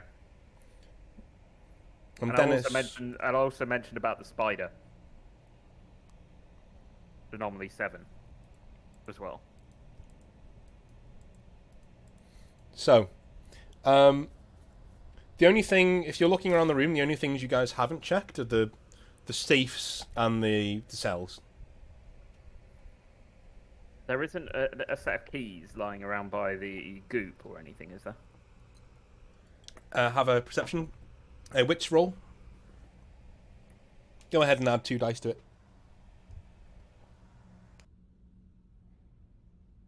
There's a lot of passes. Yep, so you do find some keys. There is a ring with keys on it. One says dormitories. Mm-hmm. And one says cell 1, one says cell 2. Fair enough. Do any of the documents say that any of these items are themselves an anomaly? The items in the safe. Yes, they are anomalies. Yes. Did it say what they were? So, do a witch check. Same again. +2. Just so you can rifling through. You're doing it at speed. You know what I mean. You're just rifling through them. Okay. So, the violin is categorized as safe, and is categorized as a violin that, when played, it is silent in the room you're in. But in any adjacent rooms, it sounds like it's being played right next to the people's ears when they're in the other rooms. Okay. It's just irritating. Yeah. And the book seems to be a book that when anyone touches the book, they become a character in a rip-roaring fairy tale that there is throughout the book. I want that. And the book writes itself as it goes along. Yeah, I'm going to... Just one sec. The book does kill off characters in horrific ways. Ooh. Like all characters in horrific ways. Ooh. I'm not going to touch that. I'm going to see if there's any means to bag that. Okay, you're gonna go over to in your scientific curiosity, just unlock For the science. safe. Okay. Yes. So these are actually open. So they're actually like, they've been opened by someone else. Oh. But yeah, you can get some cloth and like take out the book if you want. Yeah. While Sangern's reading over the notes that you gave him. Yeah. Sangern, you notice that he's gone over that side of the room. Do you want to like turn around and notice anything? It's up to you. You don't need to if you don't want to. No, he's getting the telegraph off and getting a response is kind of his priority. Okay, so Filberto, you get some cloth and you take the book, and I'll just be like, I could find a good use for this. And all of a sudden you hear from within the book, you can hear a voice and go, "Today on Cloud Empires, Filberto the Mighty will take on as you like hold it quite close to yourself to stop it from Uh-oh. But Sangern's heard that. Sangern's heard that on the. Yeah, I'm gonna turn around and it's like, what was that? I believe that was the book. Let's just say I needed that for science. He's gonna put it in your bag. Yeah, I am going to wrap it up. As you say that, Dennis walks in. Seems quite chipper. Seems quite pleased with himself. And seems to have spider legs poking out of his bag. No, you don't see any spider legs pointing out of his backpack. at this point it's like, all right, this guy's gonna get himself killed. But that's later's problem. Right now, we need to get headquarters out here to deal with this nonsense. Mm-hmm. So you're gonna feel free to type in the message that you want in the chat, just so you can role play it. You're actually typing it out, so you need to be quite brusque and like tell them exactly what's going on. Is anyone else going to do anything else? Oh, I'd like to ask that they add. Should we put on our black coats by now? Mm-hmm. To ask permission to wear the black, basically. Yes, Okay. because the situation is getting pretty serious. Yeah.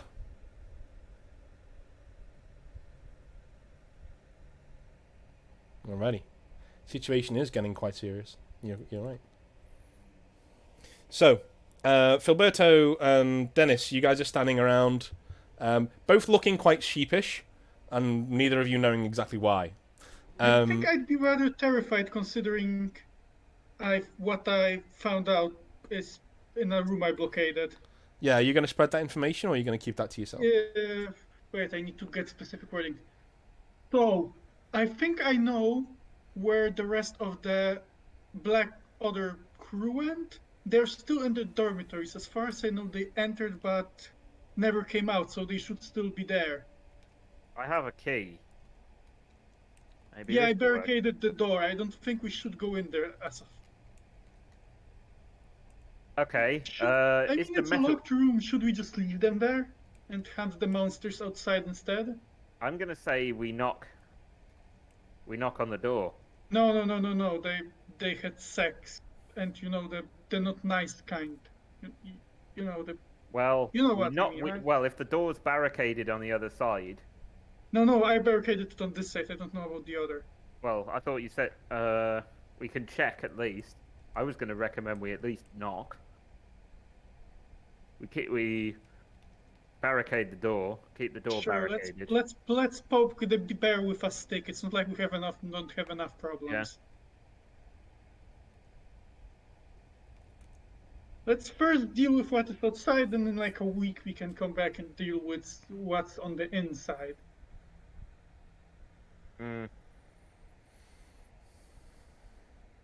So, as you guys are talking, you can hear Sangern typing away and sending off the telegram, and then you immediately, a few minutes later, hear the telegram buzz and start feeding back like, and then Sangern rip off the reply and read it to himself, and then okay, he nods and starts typing again.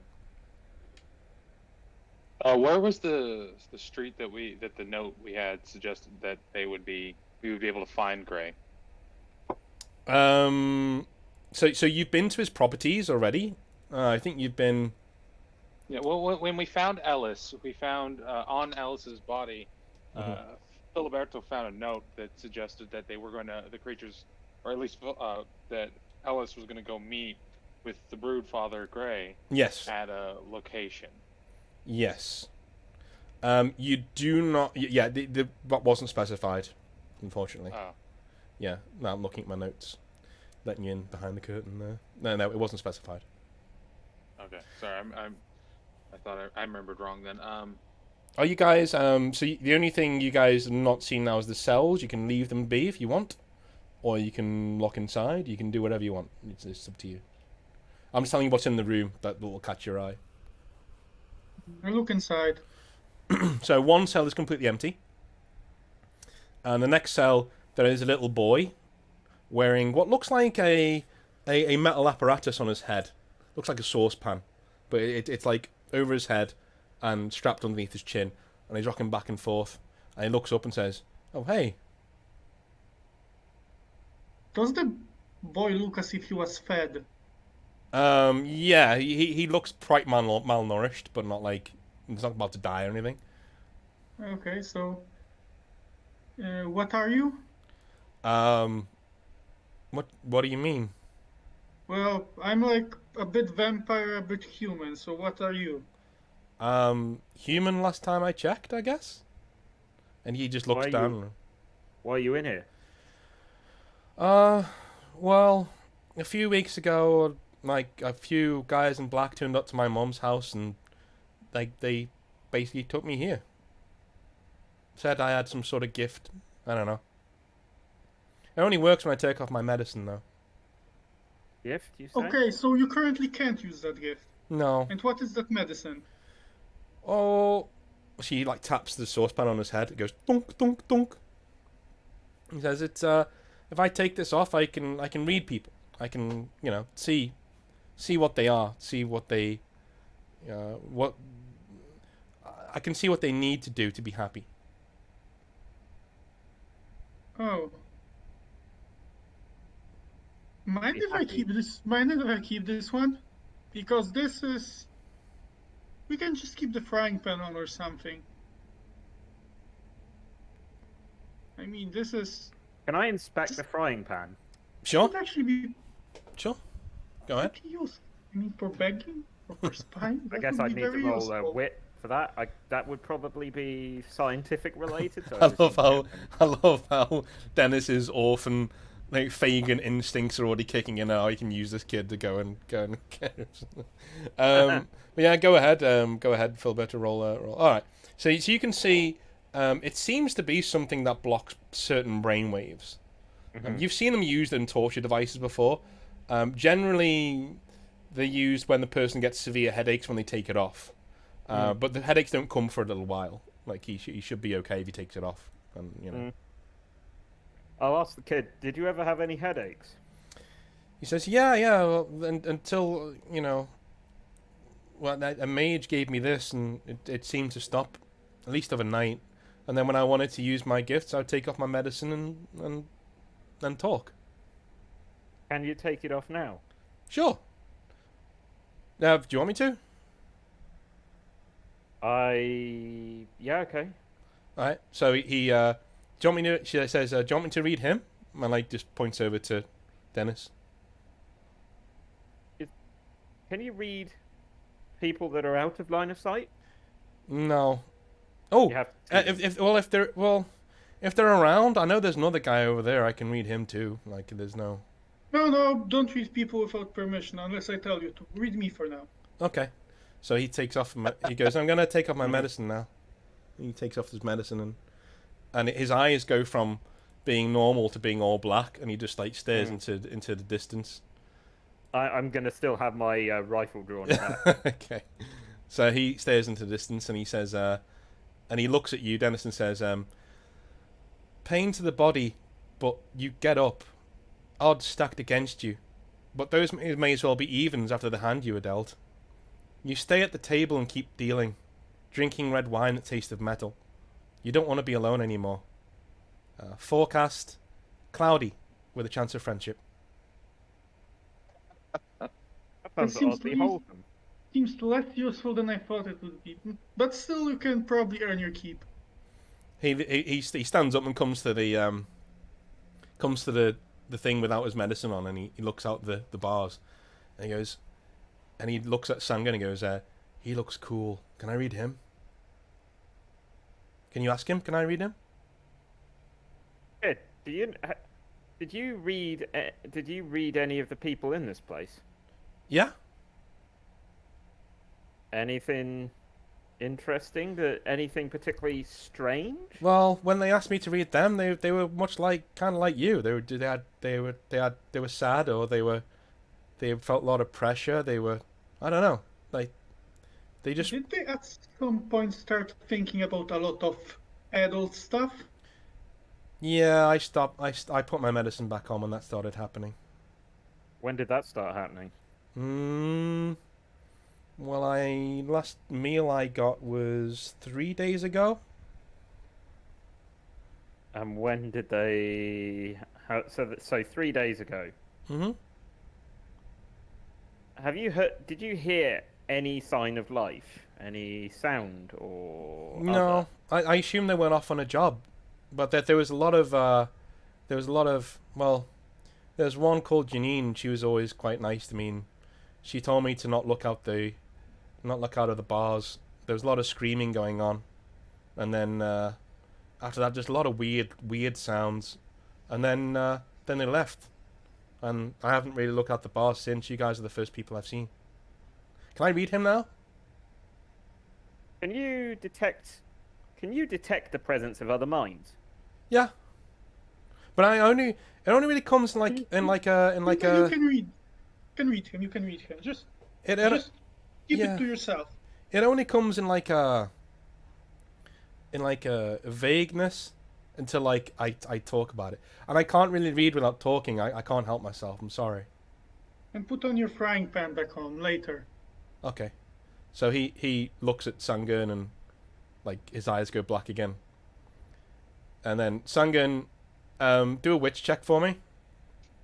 But +3. You know when you're being watched, so +3. Do I get to include any the full stat for the devil blood? Or Sure you do. Sure you do. Why not? Ah, Because it's technically devil-blooded power, technically. nice. Yeah. Okay. Nope.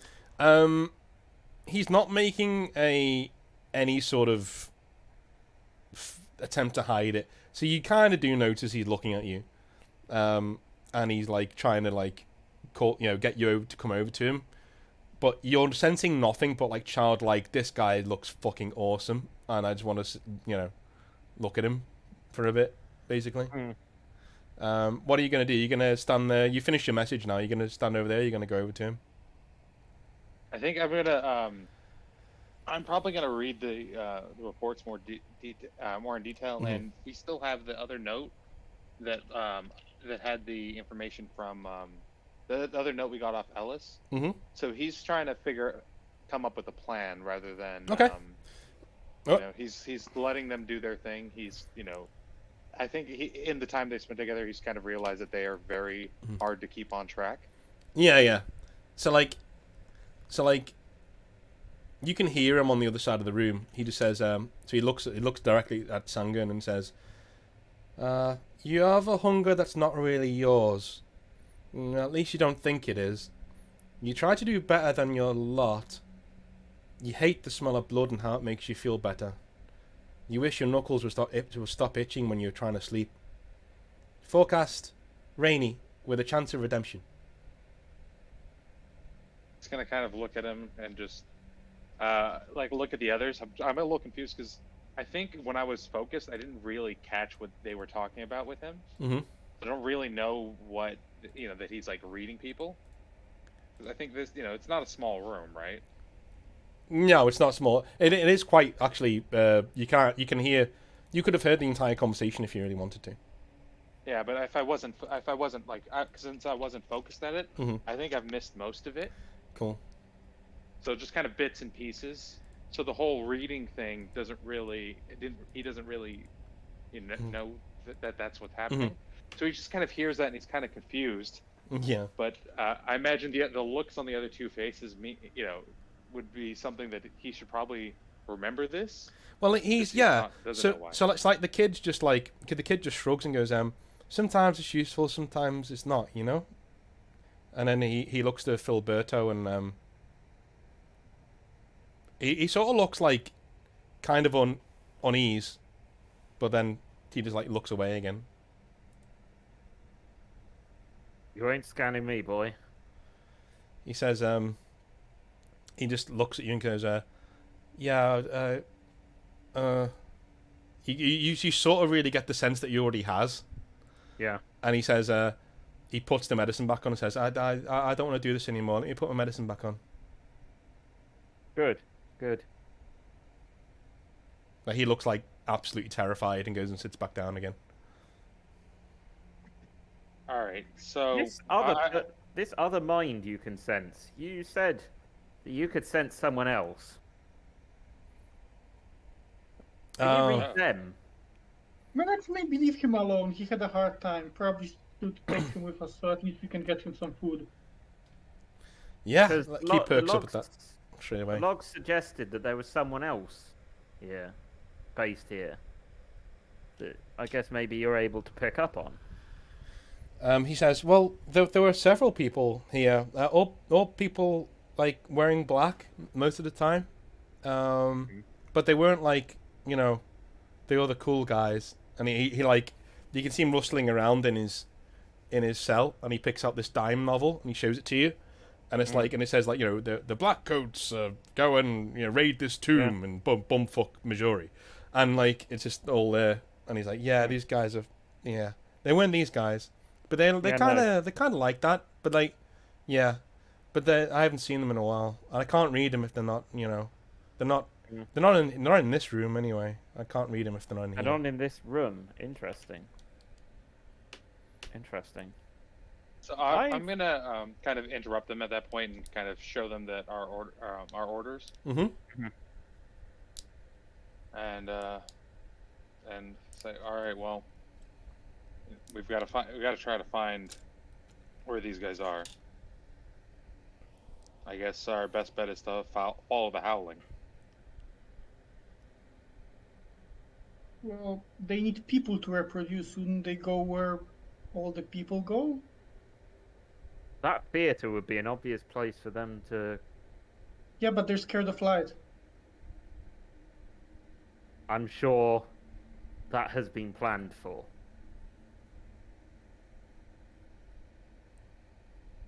All you have to do is cut the power even to that emergency shelter, and you've got people scared, corralled in the hundreds. You could get hundreds of infected. Should we maybe attach the generator of this place to the public grid, maybe to make people think to go back here? You would have to have a look in. You would have to have a look in other rooms, but maybe not in this room though. You can't see anything in this room.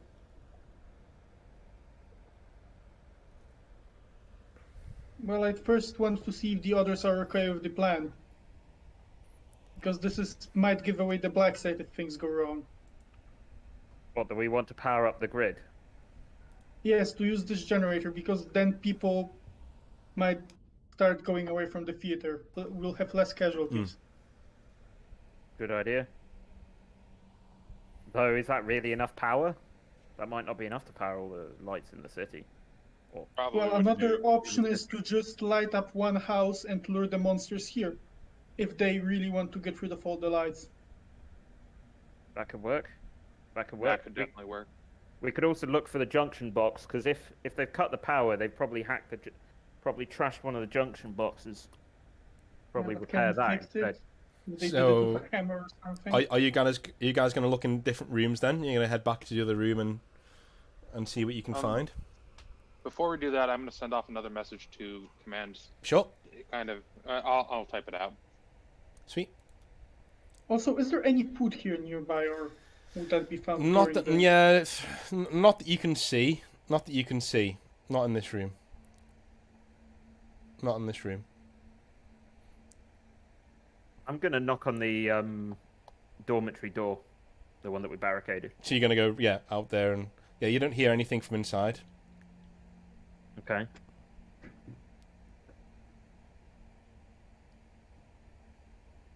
There's no. Do I hear an echo in the room? It's hard to tell that from a door knock. It's a metal door, so no, it just seems like it's a hard door. You just knock against it. There's nobody. There's nothing stirring in there. Fair enough. Does it have a keyhole? Yes, it does. Like one of those old keys that you can see through, or one of those smaller keys that you can't? You can see through it. It's an Okay, old key. I'm gonna try to peek through the keyhole. Alrighty. You see a very you can't see very much, but you can see it's a disordered room, right? So there's not really much going on in there.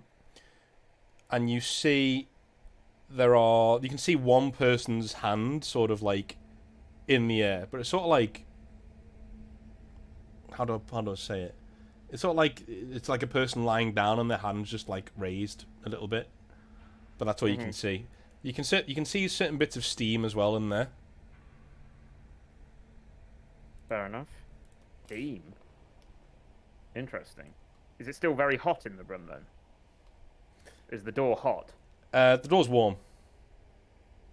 What, like 40, 50 degrees sort of thing, or Or slightly hotter than room temperature? slightly hotter than room temperature. Fair enough. Does it smell of anything? You can't smell anything from the side of the door. Fair enough.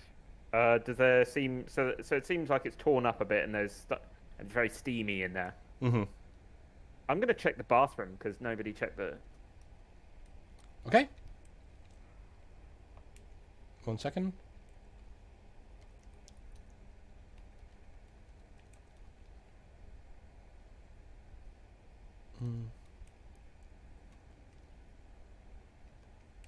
Also, I assume that hand was not moving.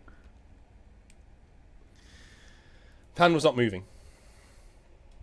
Okay. So when you go into the showers, they basically just look like normal shower rooms. They don't Yeah. look like anything else. No tampering or anything like that. No. Because steam in a bedroom would suggest a pipe has ruptured Mm-hmm. somewhere. Did you watch Titanic? So you guys are ready to leave the other room now. The message has been sent. Are you going to do anything with the kid in the room? I would want to take the kid with me. I think I already stated that. All right. Yeah, So okay. you're just going to tell him you're going to be back, or you're going to send someone for him? No. I'm opening it and I'm taking him. Oh, you're taking him with you. Okay, cool. So he gingerly steps out and says, he says to you, I don't know what you are, but can you like not leave me alone with the other guy? She'll be staying with me. I actually know someone who runs an orphanage. You can stay there. One. Huh. He just like nods and goes, all right, cool. Hey, are you guys bringing Ken, or you just can't leave him here? I'll look at the kid and go, Ken. Yeah, like the spider. He should be around here somewhere. Okay, Ken, you can come out. I guess the spider's out of the bag. He just like pokes his head out the bag and goes, "Hey, forecast," like that sort of thing, and the kid just like salutes him like little, "Hey," and he just goes back into the bag Hagrid's again. gonna have a moment of what the fuck, and then just kind of like, you know what? Don't have time for this. I'm just gonna pull out a flask of alcohol that I might just have and look at it, stare at it too long, and be like, "Have I drunk? Did I drink this?" Yeah. A flask of quote unquote alcohol. Yeah. So you guys gonna open the dormitory door? You're gonna head Yeah, in? I'm gonna open the door. I'd like to. The armory is kind of at the points between everything, right? Yeah. So just before we get too ahead of ourselves, Sangren is going to try to find if they have anything a replacement main weapon besides his dagger that is silvered, because it seemed to work pretty well. Mm-hmm. And his dagger is meant to be a backup, but if we're primarily going against things that need silver, he wants a main silver weapon. All right. Do a witch check for me, and you're looking for weapons, and you know weapons, so add another 4 dice to it, please. Nice. You do know weapons. 2 6s. All right. So you pick out a weapon, and it's in a sheath. And when you unsheath it, there is a crackling energy blade in there attached to it. It is a power saber. All right. It does. Oh man. And that is the. So you unsheath it, and you can hear like along the razor edge of the blade, and you just turn it around, and yeah, and then you hear Forecaster behind you, like the kid, say, "Oh, that was Mr. Derek's, but I'm sure he wouldn't mind if you held on to it." Well, hopefully we can return it to him, assuming he's in a condition to have it returned. Yeah, you just slide it back into its scabbard. It can fit quite easily on your hip if you want to do that. Yeah. Cool. So, you guys unlock. So, Filberto unlocks the dormitory door, and as you pull it open, the smell that greets the 2 half vampires is enough to make you nearly keel over, and just immediately start vomiting if you could do stuff like that. Inside, there is a wanton amalgamation of bodies that are pulsating and just sort of shaking, with an orange goo seeping everywhere, and a sort of orange mist rising from the bodies that have melted together. I'm gonna whisper, because I don't want to wake up whatever might be in there, to Filiberto. Do you have any of that acid or maybe some napalm? I just gave a bunch to Dennis. Yeah. Ooh, I got dynamite. Yeah. Yeah, maybe throw a stick of dynamite on that. Or I go for the incendiary. I go for the Molotov. Throw a couple of Molotovs in there. Okay. So you get the Molotovs, and you just light them, and then the spider just like Ken's pops out and looks at Forecaster and says, "You might want to stand back, kid," and then goes back into the bag. Yeah, I've kind of positioned myself, with the saber drawn at this point, and just in case something tries to get out of that, I want to be ready to just shank the crap out of it. Yeah. So, are you gonna close? What are you gonna do once you've thrown the Molotov, Filberto? I will load. I'll load incendiary. I think I'll have like an incendiary dart.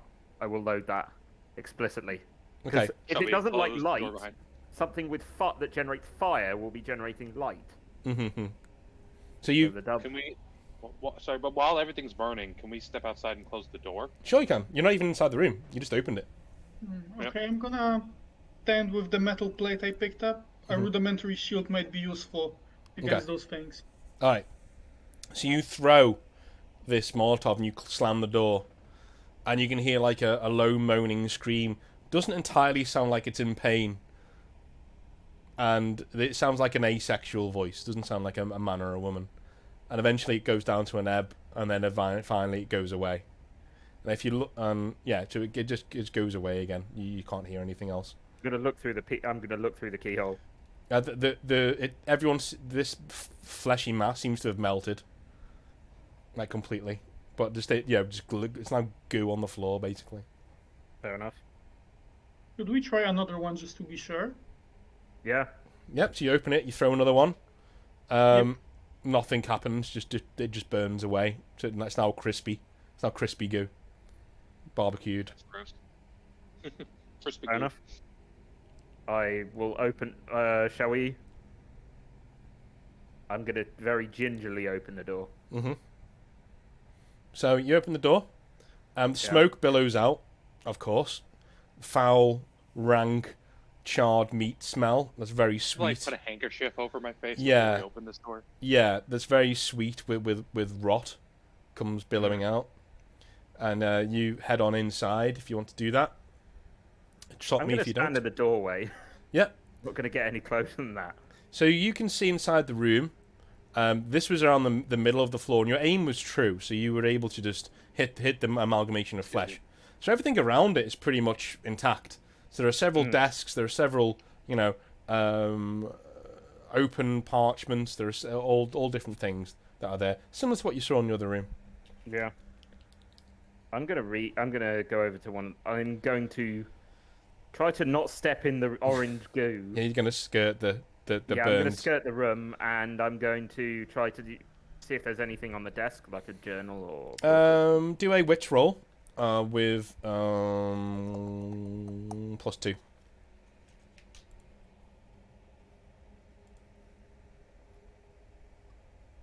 Oh, that's some success right there. Alrighty. So you see, you one thing. There are lots of like reports and again what you saw in the other room. But one thing really does jump out to you. There is a map of the power grid system of New Corinth, with especially this district, and a red circle is drawn around the Royal Embankment Theatre, along with what appears to be stolen procedure notes from the Redcoats of what to do in case of a power cut emergency during winter storms where heat is an issue. Yeah, but wouldn't that already be known? Wouldn't that be known generally to the public anyway? Maybe We not. would know what we were supposed, like the public would know what the public's supposed to do. But like the specific locations in case of specific grid failings and such like that would be more specific than Yeah. Oh, okay, fair enough. And the Royal Embankment Theatre is the only place in the district with a backup power generator, and the instructions of the Redcoats are to take people there whilst repairs are made to the main frame of the city. But there are also scribbled notes here, saying the Exalted will bring the house down when the time is right. Interesting. Are you reading that out loud? Yeah, I'm definitely reading that. I'll hand it to Sagan. Say, read that. I basically, like, as soon as I like get more than like to the notes, I just say fuck, run to the telegraph, and say, and just say, well, I'll type it out. All right, let the GM roll a dice here 1 second. Certainly doesn't sound good. Well, it looks like my theory was correct. Well, it's roll. You did a space after the. Yeah, no space. Okay. Okay. So. Sorry, which was the name of the theater? Royal Embankment Theatre, but your time has run out on the power front. The auxiliary lights in the black site go dead, and you're cast into darkness. Right, I'm out. You can only assume the telegraph machine is no longer operational. I mean, I'll try to send it anyways. Yep. Yep. Type it out and send it. Don't type it out, but definitely, I know what you're getting at. I know you're gonna tell them where it is. That and shit's to gonna send go down. as many as possible, but yeah, I mean, he's like, there's a vain hope that maybe someone will be there. Plus, he did mention before that you know, we did request backup before. So you did, but they requested that when you're on site with the beast or whatever it is, or whatever they are, that you get in touch with them from there and let them know where it is. So hopefully we still have the telegraph that we stole from the other house. Mm-hmm. So I'm hoping that if we get there before everything goes wrong, we can get we can get that, send off a message with the extra information we've got. But Sangern is gonna say, all right, we need to move. Would we have electricity at the library? It's nearby. The library is nearby to the Royal Embankment Theatre. There will be no power in there. That is just a rundown library.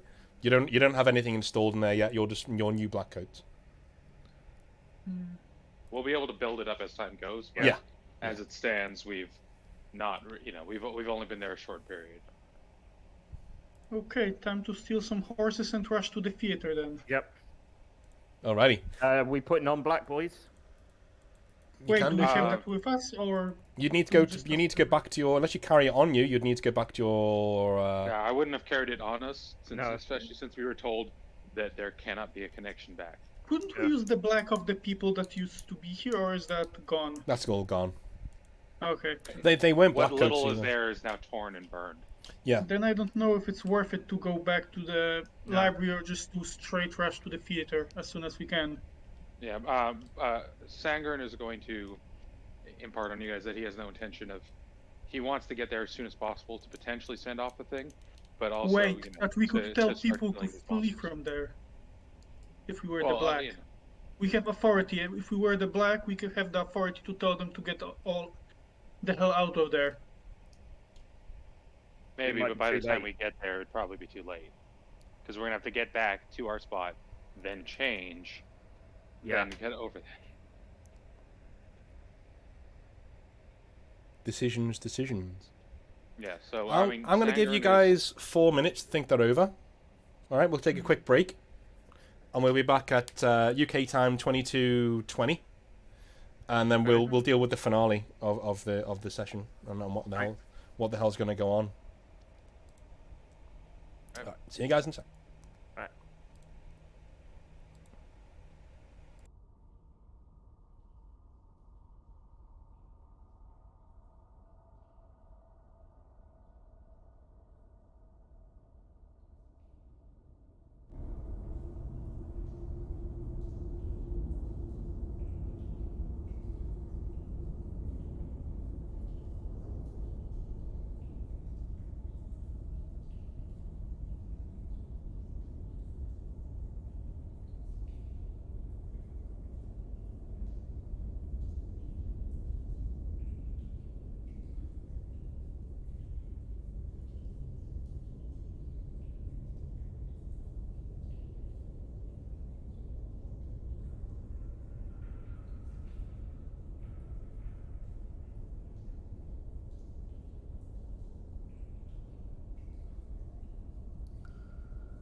Alrighty, I am back.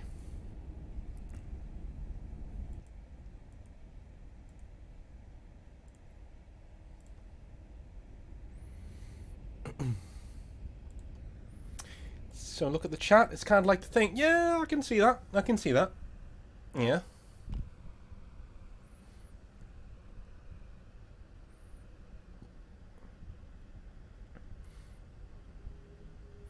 So, so on another point. So the Blackcoats in this setting, whilst they are paranormal investigators and part U.S. Marshal, part paranormal investigators, part government agents, they are also, on their downtime, they are allowed to do several different things. Mostly they are encouraged even to partake in illegal activities.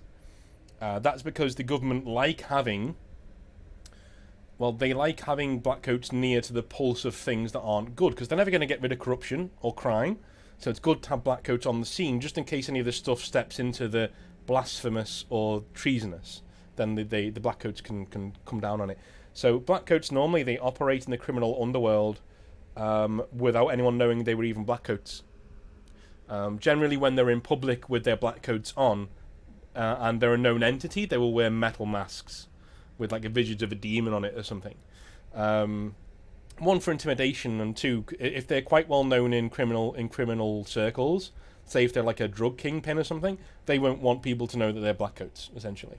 The guys in our story so far, these guys are low-level scumbags, right? So they would be your street dealers, people like that. But they're also Blackcoats, so they can wear the black coat, and people aren't going to really know who they are, essentially, And if they rise up through the ranks, no one's going to have any proof that they're Blackcoats, Whereas if they're like a well-known drug kingpin or leader of an assassin's guild, and they rock up in a black coat and say, "I am a Blackcoat," people are going to go, "Oh, that guy's a fucking Blackcoat." So yeah.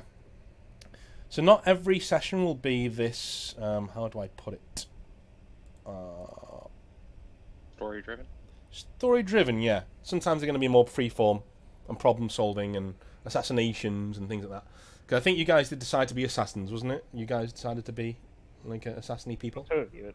Yeah, I thought so. Yeah. So mine, I think like downtime thing is I like work and own at a fight club thing. Yes. So your downtime's different from like so the group are you are a group of assassins who are also Blackcoats. Yes. But you have a personal downtime thing that you do. Yeah, definitely, most definitely. No, my misunderstanding. Yeah, assassins. I guess I see my character more as a monster hunter than an assassin. Yeah. Well, you can assassinate monsters. Like there is a thing. Yeah. You can go out looking for vampires and looking for like fucking rapists and all different types of. You can assassinate bad people. It's not going to pay that much.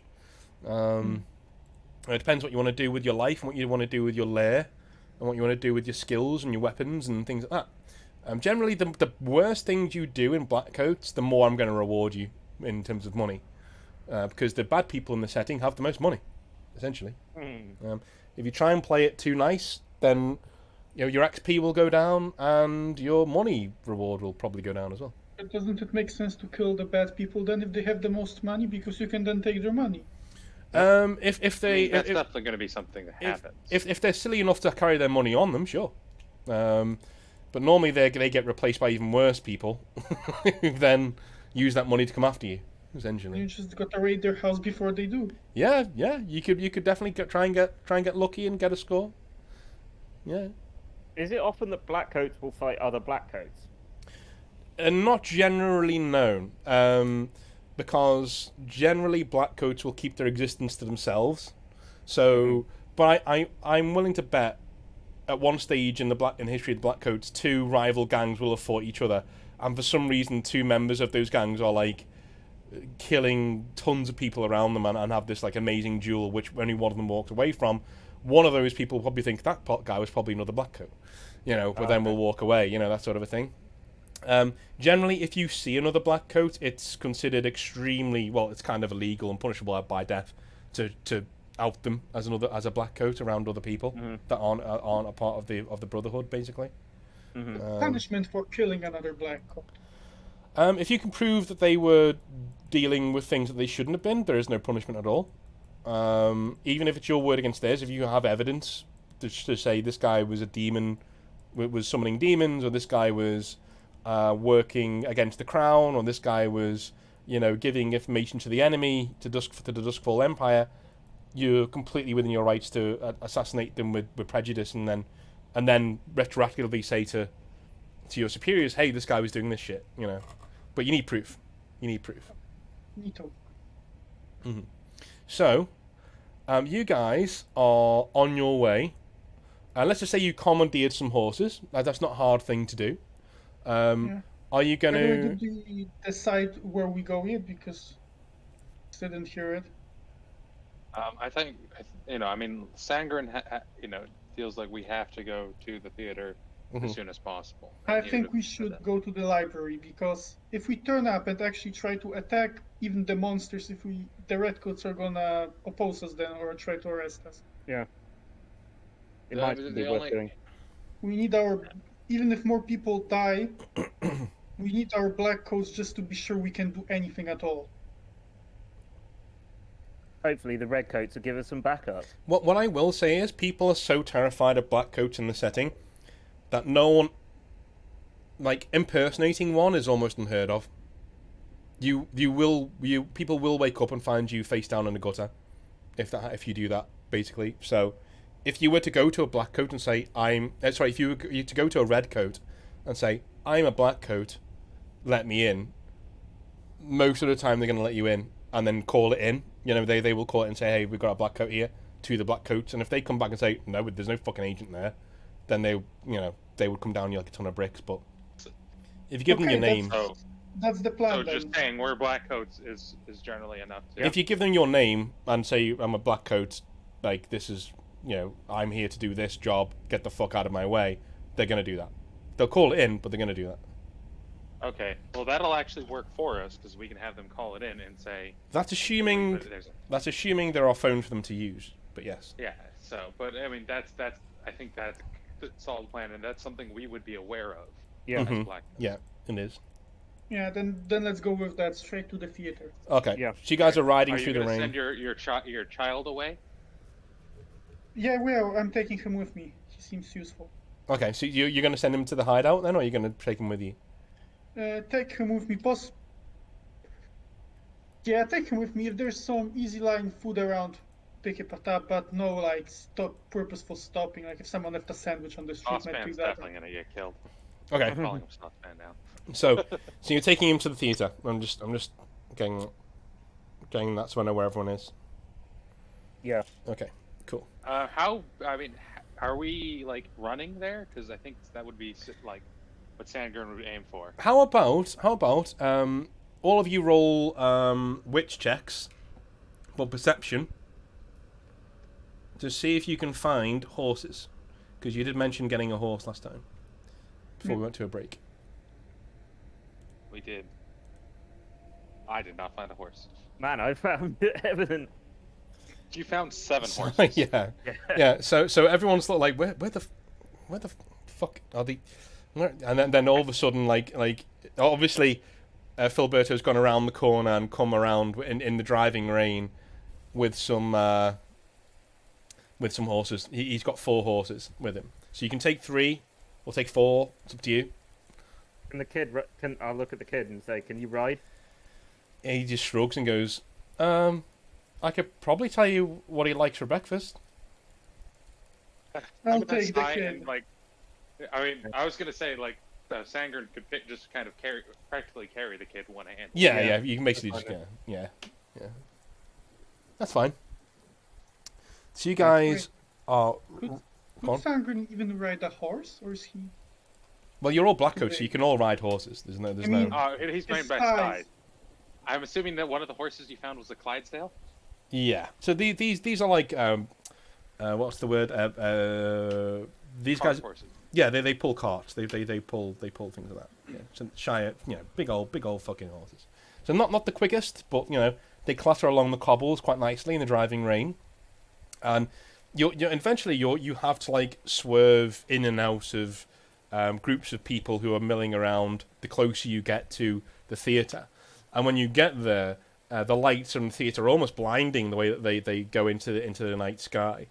And you guys hitch up, jump off the horses, and the only way in seems to be the front entrance where the redcoats are like checking people and sending them in, checking people, sending them in. Yeah, okay, and they seem to be telling people where the bedding is, where the food court is, where these things are that they need to go and get. It's all in there, and they're giving them directions and stuff. I just kind of be big and push through to get to the front. Yep. So I can take a redcoat aside. You see one of the redcoats say, food court is in there. Food court is in there. All right, big boy. Don't be standing up to me. All right, you wait your fucking turn. All right. I'm gonna take him aside, lean towards him just so I can whisper, so without, general population hearing this, and say, I'm a Blackcoat. My name is Sanger, and you need to. He immediately gets out a notepad and starts writing things down. Yeah, I have good intel that there's going to be an attack here. You need to contact Blackcoat HQ immediately, and let them know that they're expecting to hear from me. And he writes it down. And he's gone white. He looks and goes, right now, right. He backs away and goes, yeah. Yeah. And then I'm gonna head inside and start kind of looking for anything suspicious. Okay. Yeah, I'm gonna trail behind Sangen. Okay. So whoever he spreads the word to the other redcoats, and whoever sees whoever's following Sangen is gold. Basically, you can get in. It's fine. And you hear people going, "Oh, why are they getting in?" And then you just hear immediately a gunshot as one of the redcoats fires into the air. I was like, "Shut the fuck up, government business! Shut your mouths!" And then you guys are inside. As you're inside, you can hear people talking and milling around and doing their own thing. And say, go on. Couldn't get one of the redcoats redcoat? I feel like that would make things at least a little bit easier. Sure, you can just demand it gives you the redcoat. You have to roleplay it though. You're gonna have to. Hey. You three.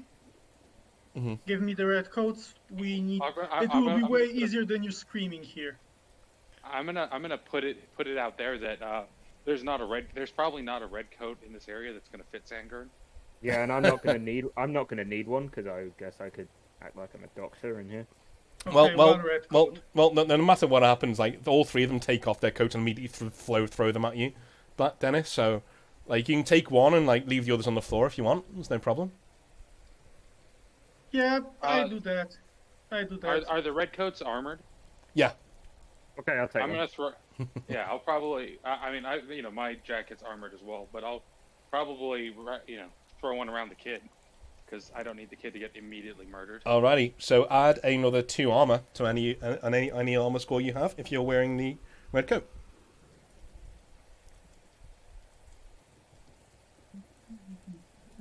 Sorry,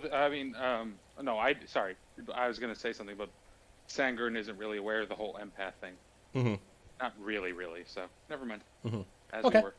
So, you guys can hear milling around, voices all the way around you. There's people bedding down for the night. It seems like in the theatre that the banked seats have been stripped away, and there's impromptu tents and sleeping bags and things like that, and families milling around, and there is a food court there where people are making food and things like that. What are you guys looking for? What are you guys looking for at the moment? There seems to be 3 floors. So the staircase to go up to the next floor is right on the other side of the hall. But what are you guys looking for? In here, very strangely, it seems from the brightness of outside and the lights, it's very dark in here. So I think our best bet would just be to start with the blood sense thing to at least confirm that they're here. Mm-hmm. Or if we need to post up outside. I'm going to try to look for a utility room or a side room or something. A doorway. Like if this is a theater, it'd be like the stage area. Yep. So you're going around, feeling around the walls. You do find one that says staff only, and you just open it, and it just opens on its own. And as you walk in, you can see a maintenance staircase of metal gridding going. It seems to be going all the way up to the next floor, and then there's another one that goes all the way up to the third floor as well. Fair enough. I'll go. Is there like any like lighting panel, or is there like a power box or something in there? Not in this room, though. Okay, fair enough. Is there any like levers or any? Is there any like equipment? No, but there is a map on the wall of the facility, and it does say circuit breaker room level 3. Okay, I'm gonna go up there, take a look at the. Are you gonna warn anyone else that you're moving, or you? Yeah, I'm gonna say to you guys, we might want to check the power in here.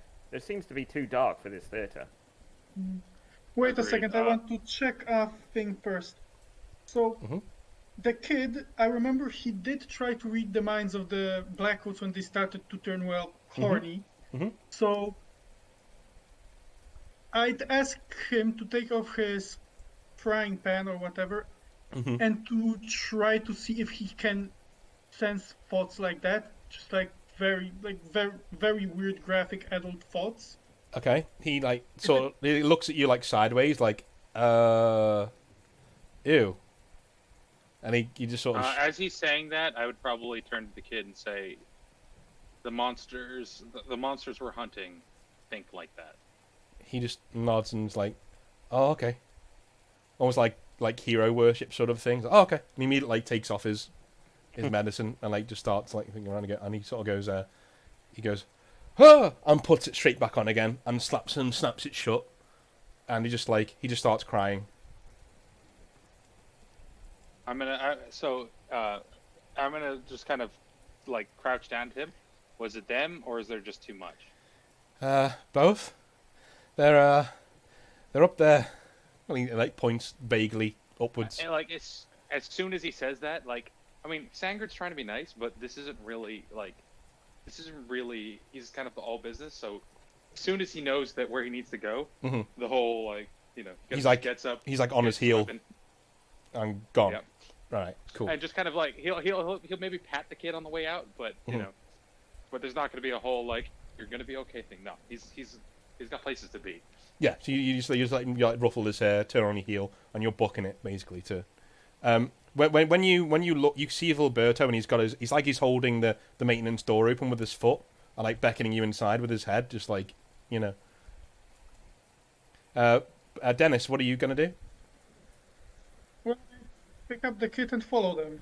All right, so you're gonna pick up the kid and follow. So you guys are heading. So we've got Filberto heading up the stairs, Sungun heading up the stairs, and Dennis with the kid in his arms, who's wearing an armoured red coat, which is flopping everywhere because it's far too big for him, in one of his arms, heading up the staircase. Are you guys stopping on the second floor, or are you going to go straight up? We flipped the power. We want to check the power in the building, because clearly the generators are powerful enough to power the entire place. If they're lighting the outside up like a Christmas tree, clearly somebody's been messing with some of the lights inside, some of the house lights. As we're going up, I do want to try to do the scent for that weird blood scent that they have. And just if I smell anything particular on the second floor, I might stop and take a look. But for the most part, I think I would feel like our best bet is the third floor and the power room as a starting point, and then spread out from there. Yep. So I would what would I roll for that? I would say. Wasn't it wits plus the vampire power? Yeah. So 4. Let's go with that. Let's go with that. That's a good idea. So yeah, wits on your vampiric senses that you have in there. Add 1 stress, by the way, since you're giving it an almighty sniff. Okay, so there is a distinct rotting smell coming from way above you, in the rafters. It seems to be moving around, and it seems to be in several blobs, if that makes any sense, rather than coming from. Yeah, just kind of feeling like strong or smelling like strong Yes. senses from more than one direction. Yes. All above you though. And I'm going to, not loudly, but relay that to Filiberto and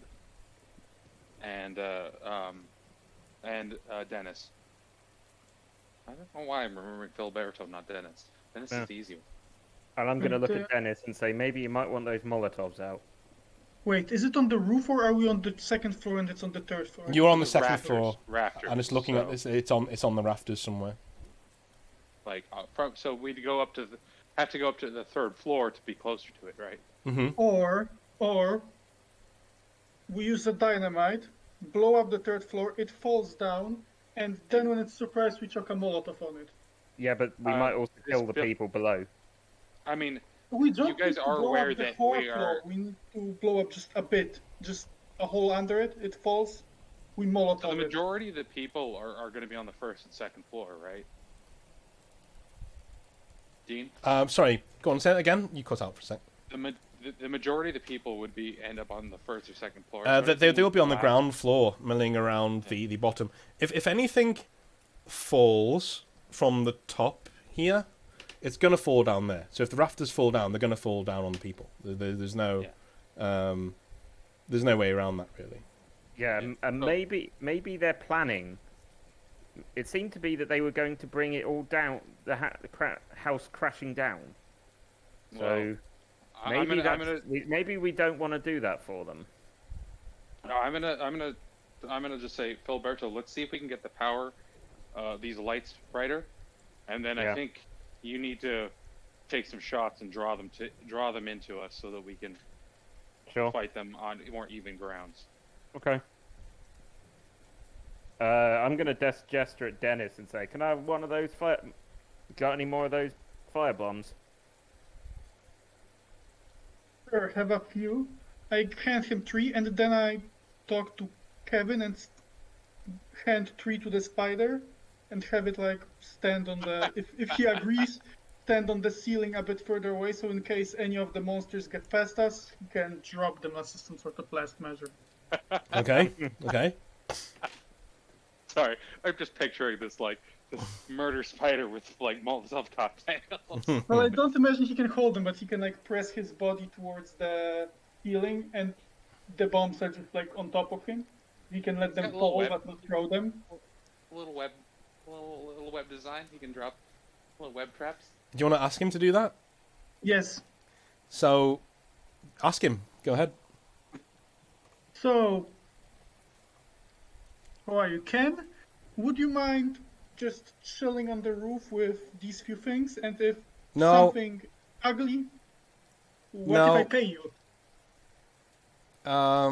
He thinks about it and says, I don't think you can afford that, buddy.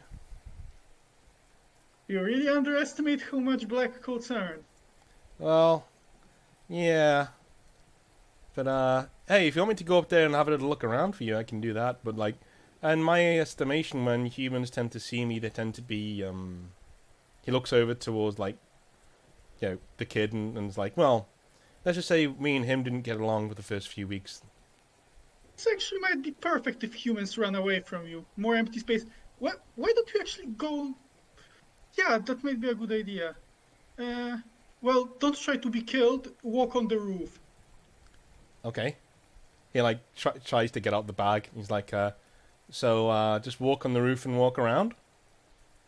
Well, come back and tell us what you saw. All right. And he gets down and goes, this smells really weird up here. Oof. Yeah. If you see something that looks a bit orange, go the other way. And then I think we need to get into the maintenance room. All right. So he scuttles away. He's quite quick for what he is. He's very quick. He goes right up the. He's gone. He's scuttling up the side of the wall towards the ceiling, and you can hear him in your head, Dennis, say, yeah, that smell's not going anywhere anytime soon. And then you just, Oh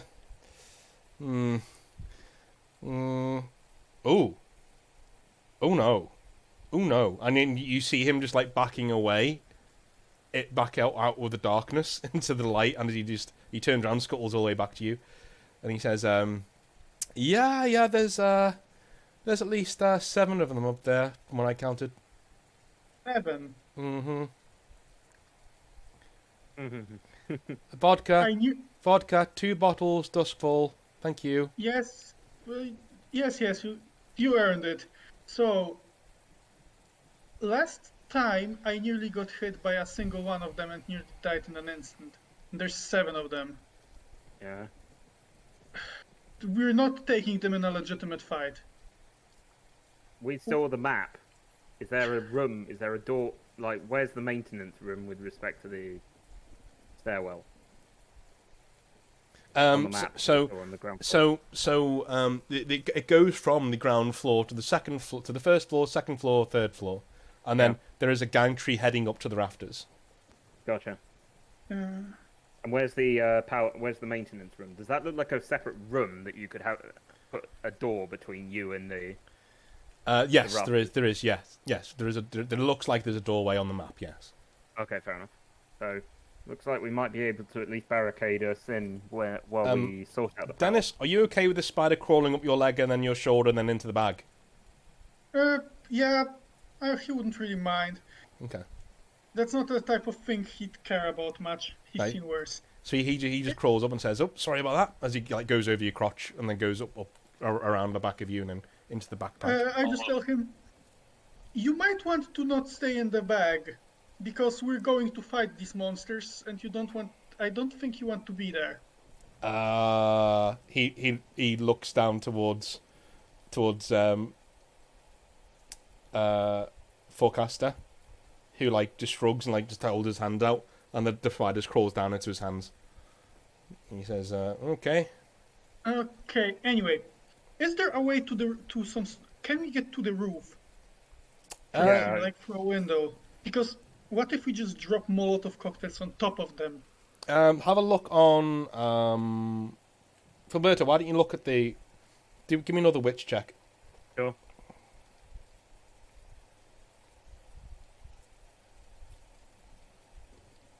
I mean, the problem with that is that, like, you wouldn't necessarily be able to see the rafters from the roof, you know? I mean, the only way that would be possible is if it was a glass ceiling, but even then, breaking the glass ceiling... Yeah, but the spider can report to us real time where they are.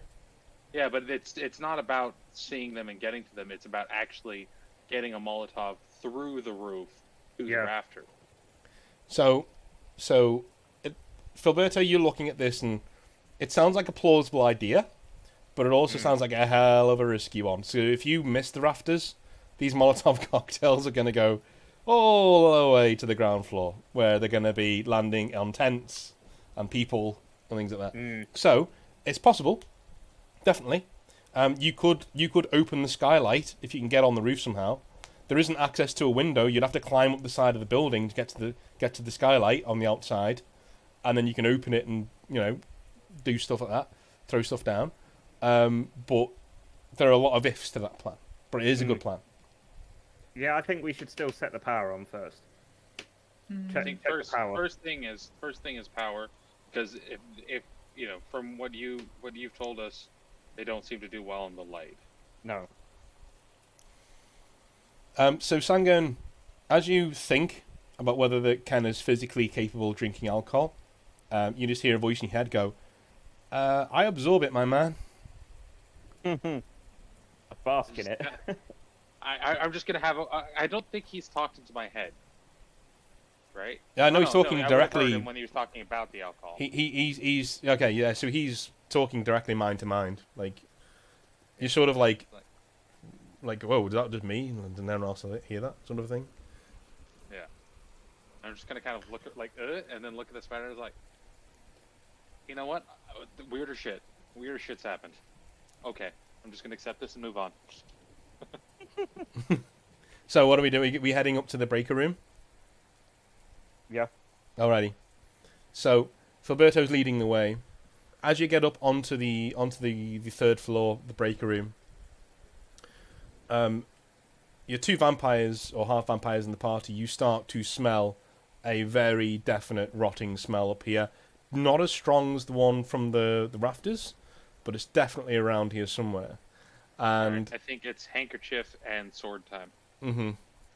As you come round the corner of the stairs, you see 3 figures, human, bounding towards you. And you can sort of see in their eyes they have like orange pus draining out of their eyes.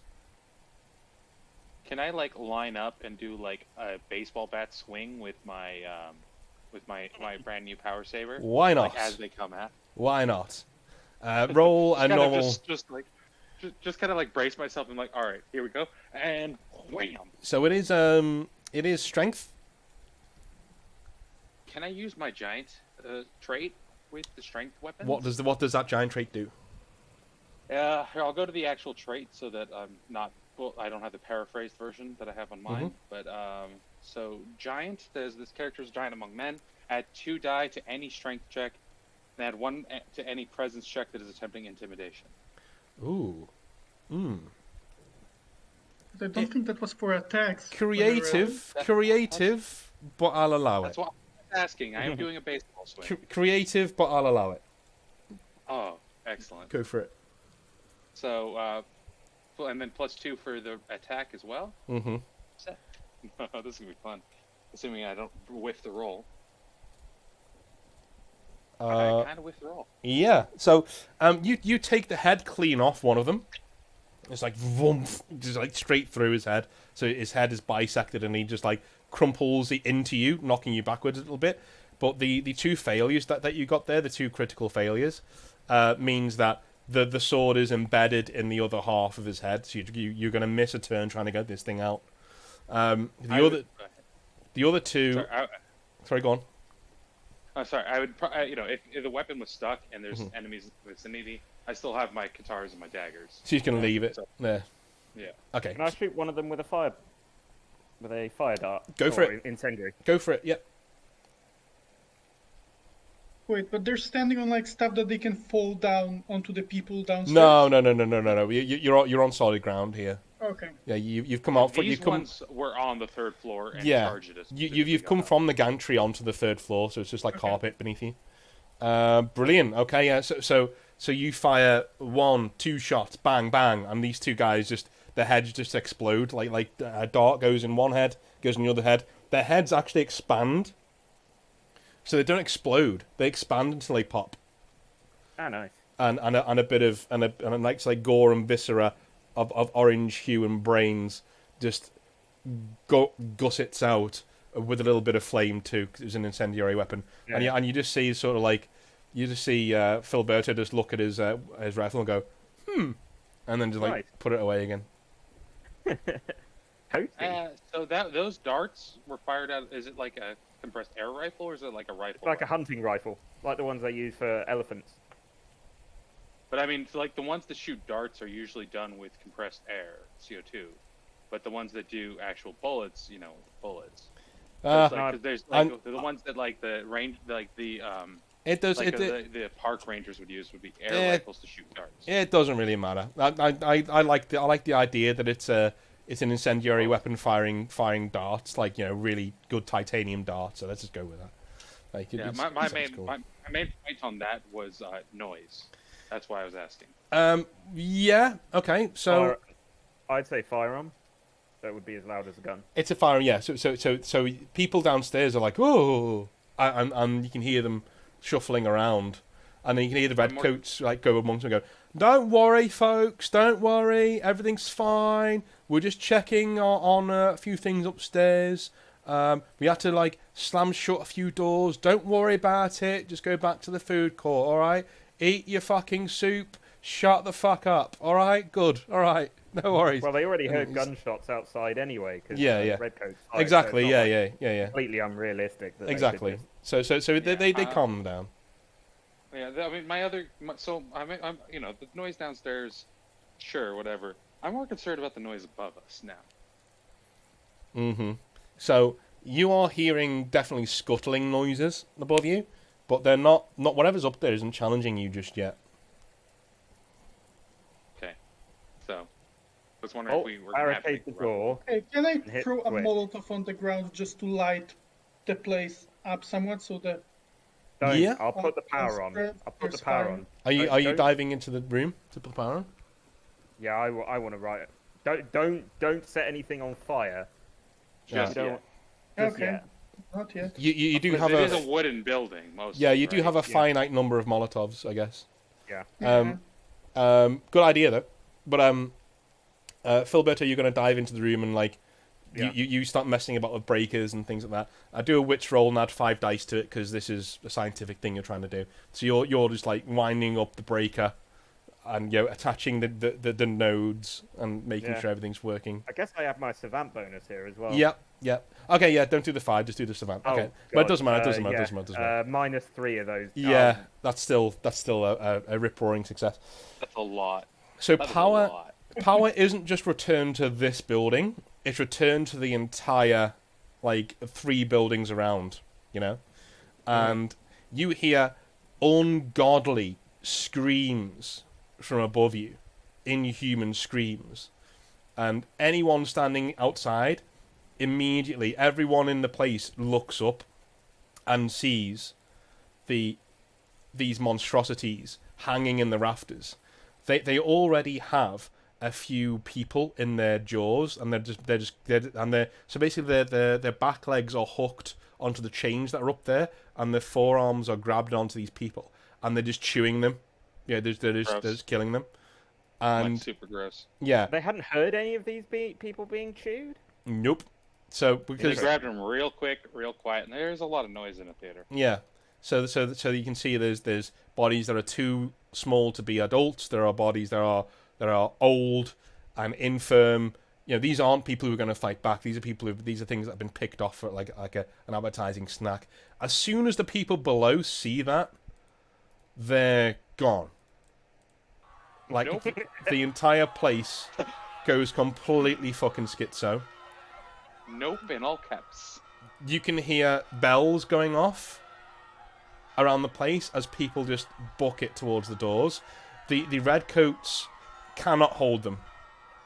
They just cannot hold them. They're just trying to hold them back, but they can't. In the end, they just let them go. Like, okay, whatever. The Blackcoats can probably do a better job without these guys here anyway. Stampede away, basically. In fact, we will join you in that stampede, and we will leave the Blackcoats to get the fuck on with it. So, what are you guys gonna do? Oh, by the way, there is a telephone in here. Sound good? Yeah. So actually, yeah, I'll call the Blackcoats, and like, as I did mention that I recovered my my saber. Mm-hmm. So just kind of like I'm keeping it drawn, so I kind of just set it over and call. Okay. 'Cause, yeah, we need. So the person on your other end says Blackthorn Office 230. And I would respond with the appropriate response. Okay. And they say go ahead, Cell 9. We've got some sort of infected creatures at the sorry, I can't remember the name of this theater for some reason. The Royal Embankment. At the Royal Embankment Theater, there are civilians. There's at least 7 creatures. Each one is very deadly. Backup requested as soon as possible. We'll hold them off. The woman says, sounds bracing. Okay. And she says, reinforcements on the way. Hold on tight. And the line goes dead. I'm gonna just turn towards the others. It's like, all right, let's get to work. And then like pull out, draw my saber and just have my dagger in my offhand. Mm-hmm. Just to kind of be ready for whatever comes. Yep. So you dive out into the room. The things above you are very upset.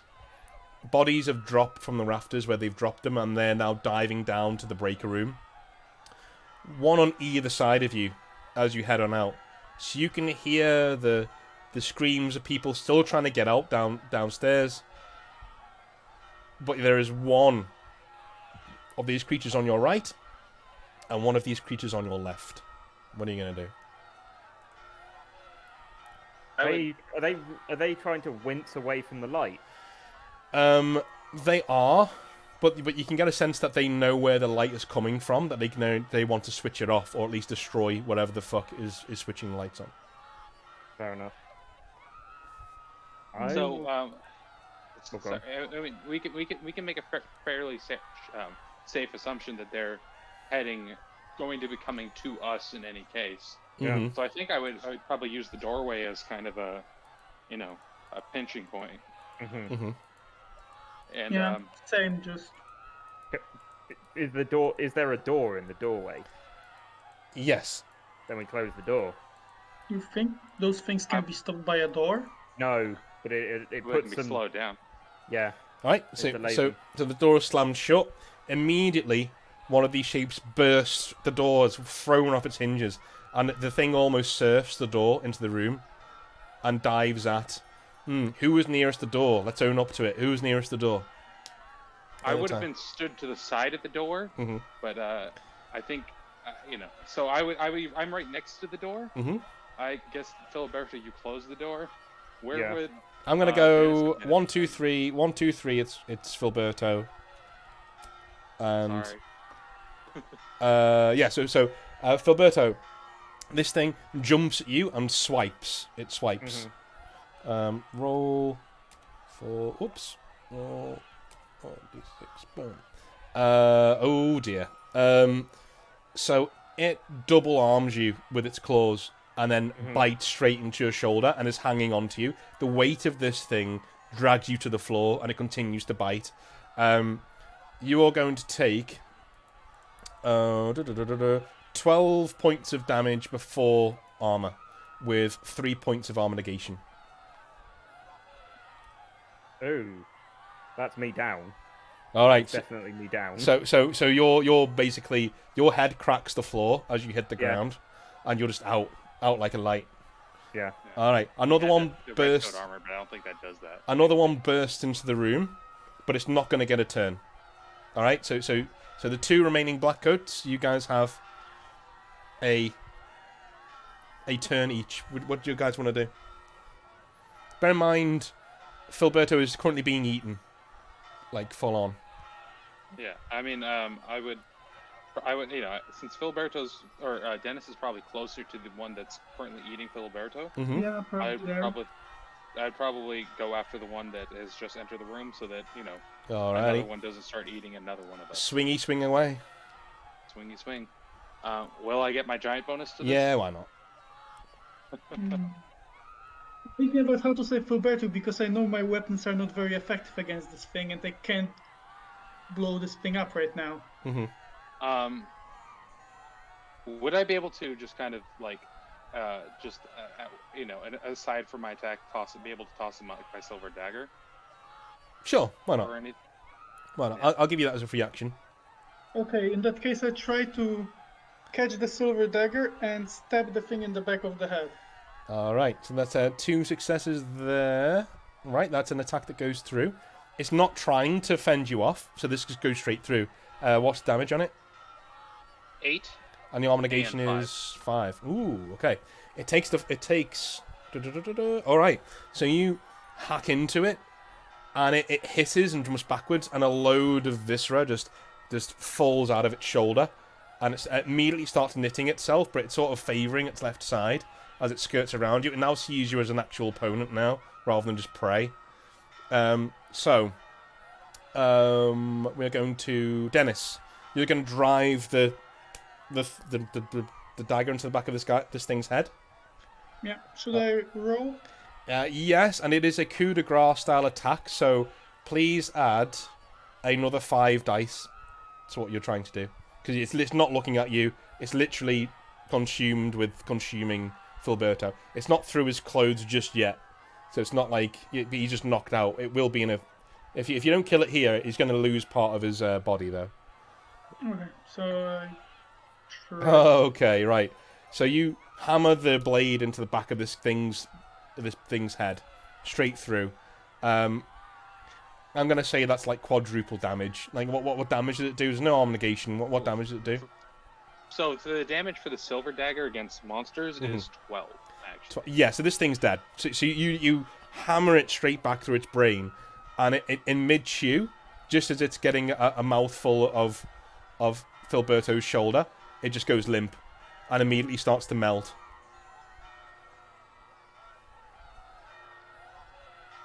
Would I know of any way to wake Filberto back up, or? Sure, you can try and drag him away from the fighting and try and like slap him awake. Yeah, you can do that. Okay, I guess I'll try that next turn then. Okay, cool. So, it is Sang. No, it is the remaining enemy's turn. So let's roll 46 against Sangen. Okay. Yeah, you do. You do. Do I do get the full do I get the full rounds on that? Yes you do. To take away the giant thing, because you're just you're defending him off, you're not attacking. That's not good. Okay, so that is 2, there's a 6 and a 5. That is 12 damage with 4 armor negation if I'm using the claws. Yeah, 4 armor negation. Yeah, that's enough because I mean I have 6 HP. Alrighty. 6 armor. Alrighty. So does that mean you're down? Yeah. Alright, so you try and fend this thing off, but it smacks you in the side of the head, like just manages to knock you to the ground, and you're losing a lot of blood. You're losing a lot of blood right now. This isn't fun. Vampire, the irony. Yeah. So we are one person away from a TPK on our first big. So Dennis, what are you gonna do? You're now alone with one of these things. What are you gonna do? Is there only one, or is there a few nearby? There's only one at the moment, but Ken did see several.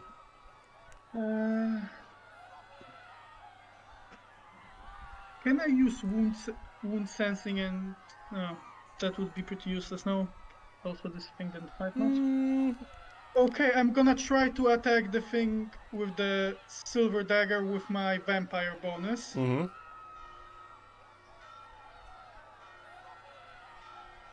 Yeah. Oh, dude, that thing's dead as hell. Yeah, that thing is fucked. So you lose it. You give in to your blood rage, just your berserker. You just want to you want to eat this thing. You're that angry, so you just fucking bound over to it, and you start stabbing it in the chest, stabbing it in the face. You start like biting it, like your fangs extend, your incisors. And you start biting the shit out of it, and just start like ripping at its throat, and it screams and falls backwards against the wall, and then falls to the ground, and immediately starts to melt. You spit the flesh out of your mouth, and you stand up and just let out a roar, and and so for now, there's nothing else coming your way. How many Molotovs could I say I have left? You have 3 left. Okay, so I throw one in front of the door. Okay. So the things can't come in instantly. And I actually drag in Sangern and, against his will, force his teeth into Filberto's neck. So I can at least get him to drink enough blood so he wakes up. Okay. Because it's easier to wake up a vampire than it is to wake up a human. Yes. So you go ahead and do that. That's fine. So Sangern, are you accepting this, or are you like, because you're still kind of conscious? No, you're out the fight, but you're conscious. You're looking around, but you're weak as fuck. Like, you've lost a lot of blood. I probably wouldn't fight it because I know that we're in a life or death situation. Okay. He doesn't like this, but he knows when it's when it has to happen. Please, it has to happen. Please come back and restore D6 of your hit points, please. Oh, it's gonna be concerning. Alrighty. So you are on death's door, but you are awake again. And Filberto, I'm just gonna say you took a knock to the head. You're rolling around and you've got a banging headache, but you sort of come around again. Okay, fair enough. Roll D6 to see how many. Alrighty, so we're all pretty much fucked. Okay, does this place have a window? This room does not, because it is a breaker room, so it needs to be secure from the outside. Outside, the fire from the Molotov cocktail is dying down. But outside, you can see shapes falling from the rafters to the ground below. They're not. It doesn't look like they're coming to us. No, there's other prey at the moment. Seems like they've given up. They've given up caution in terms of the light. The question is now, hunker down in the breaker room or YOLO? We can't. We can't not. We can't risk them making more of themselves. Is the problem. Yeah. But we're also kind of at death's door. So that's the question. Yeah, well, that's the thing is, for the prey for them is also prey for Sanger, and if he's already kind of, I think with that having tasted blood for the first time in a minute, he's going to be in a bit of a bloodlust. Mm-hmm. So didn't the Ampat, didn't they say? Didn't the spider say there was 7? Yeah. And Several. Killed 5. Two. Several. Mm-hmm. Or We've 7. killed 2 of the ones Oh, I thought from he the, did killed say 5. 7. We've killed 5 so far. but not of the ones that were in the rafters. We've killed 2 of the ones from the rafters. Mm-hmm. Okay, is there anything that could be useful within the breaker room? I'm gonna say no. This is just a breaker room. There's nothing. Maybe a mop. Yeah, it's a mop if you wanna clean up before you leave. I don't think that mop's going to be able to handle that orange goo. Yeah. I might have to get a whole new coat because, So, you guys are YOLOing it, heading outside. Yeah, I do think that as we're because they've dropped down to the ground floor. Is there any more on the rafters? Not from what you can see. They're all on the ground floor. They are slicing into people and just devouring them as they stand. As people desperately try and get away through the doors. A few of the redcoats are bravely standing their ground and firing into them, but they're being slaughtered. I guess we head down the stairs. Well, actually, as a Nightkin, would jumping like that hurt me, or is it kind of just the thing that I can do? No. This would require a strength check when you hit the floor. Okay. I'd probably at least go down a floor and before I would do something like that. I will allow you to use 2 stress to rouse the blood. Okay. That will give you back 2d6 of your HP. Because if you roll poorly when jumping off this thing, you might be unconscious in the middle of several of these things. Yeah. But super awkward. Yeah, I'll do that. All right, no worries. Do your normal rouse the blood roll. Yeah. All right, yeah. So, you get 6 back. That's fine. So you now have 8 left. And if you want to jump off, you can jump off down to the bottom. That is a strength check for me, please. Oh yeah, let's do this. He's bloodthirst mode now. Let's go for it. Alrighty. That's a 6. So 1-6 is what I was looking for. You actually hammer down onto one of these monsters, and you just squash it flat. And with your bare hands, you break into its skull and pull it apart. Kind of like the GIF I sent. Yeah, kind of like that. Yeah. But from behind. What is everyone else doing? Okay, You've just seen Sangern just yep, see you later, and jump off this, Okay, he first definitely growled while he did that. Oh yeah. Okay, I'd hand the silver knife to Pilberto, because, that seems like he could use it more like me. I'm not gonna jump like that like Sangern, but I'm gonna try to at least create something. Why do you hand me the silver knife? I've got a gun that can probably take him on. Honestly, mostly because I don't want to have a silver near me. Okay. That's we don't tend to enjoy that. That's the in-character reason. So, to have at least a somewhat useful weapon, I'd use one of the last Molotov cocktails to just pour alcohol over my weapon just before I attack the thing. Flame blade. Mm-hmm. Well, I wanted to use the mace actually, but I don't have the stats for that yet. Mm-hmm. Okay. Likewise. So are you gonna jump down as well? Or are you gonna just run down the stairs? Eh, I think I'd run down the stairs. That seems more in character. Mm-hmm. So you book it down the stairs. I'll take point on a balcony. All right. Up top. Alrighty. Let's do this. So there were actually, when you look up Sangun, and you're thinking, right, we're gonna like our last stand against the 5 or 6 that are left. There are actually 15 of them down here Oh, no. that are laying into red coats. They're laying into, one of them does dive at you, but I'm gonna give you a chance to do an attack as it comes in, because you're looking around ready. I'm gonna give you a chance to do an attack as it comes in. Yeah, so you cleave it in the head, but it bowls into you. It's not quite dead. It bowls into you and falls on top of you, and just starts weakly trying to, scratch at you and kill you. Oh, I know. There's another 5 in there. Brilliant. So yeah, you just slice its head in half, like straight down the middle, and just duck as it goes over your head. So it immediately starts melting as it's in the air. So we're gonna have let's have Filberto as Dennis is running down the stairs. You take out your rifle and you're aiming at things. So go ahead and do whatever you want to do. What ammunition are you using? I'm gonna be a bit with the wanton collateral damage, and I'm gonna throw a Molotov down. Okay, cool. It's gonna hurl it down into them. Yeah. Cool. Not at me, please. Yeah. No. Let's roll on your highest stat. That's not wits. Your highest physical stat because you're throwing something. That'll be swiftness, I guess. Alrighty. That is a success. That is a success. So, Yikes. the Molotov cocktail lands in between 2 of the creatures, and immediately starts burning them. And they start screaming.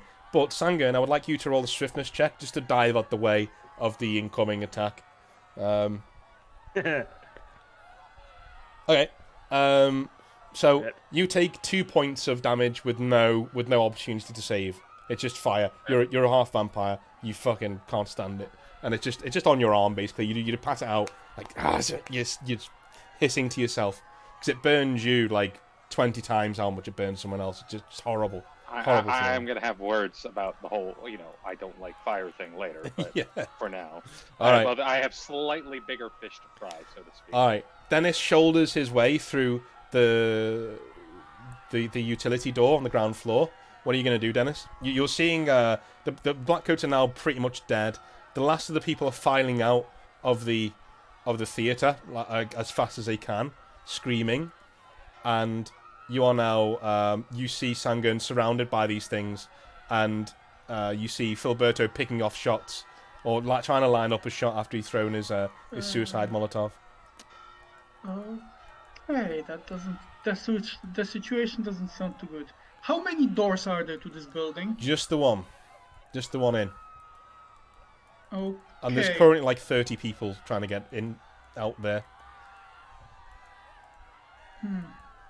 Well, the people can get out, but the monsters probably shouldn't. Mm-hmm. Is there a... Should I kill all those people so the monsters can't get out? That's basically the question I'm asking myself right now. If you killed those people so they couldn't get out, so the monsters couldn't get out. Yes, basically blockade the door with a pile of corpses. You'd be there for a while. No, I mean, I have my dynamite with me. I thought about like binding it all together and feed it into the crowd. You can do that. It would probably, judging by it, would probably take out the the doorway and collapse it. Okay, is there any monsters chasing after the escaping people?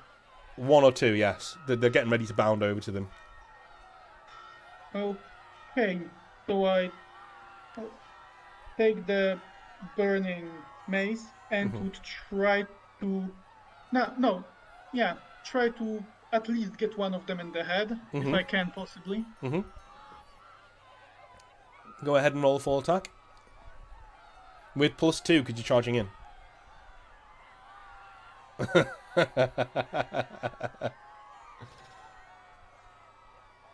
Well, 2 is not awful. I mean, our orders did say, casualties were Yeah, not. yeah. Like, Contain and annihilate. Give a Contain and annihilate. So you're with 2 successes, you smash the arm off one of these things and hurl it into the floor. It's no longer a threat for now. What else do you want to do? You got one more action. So you can throw the dynamite, or you can start swinging again. Okay, I'd try to get the second one as well. It's better to at least slow them down. Mm-hmm. No, that's a stupid idea.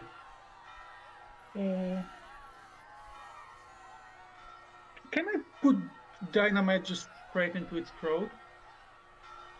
Probably, yeah. It would. You'd need a hell of a strength roll to get to force its mouth open without losing your fingers. Okay, it's Sure. not.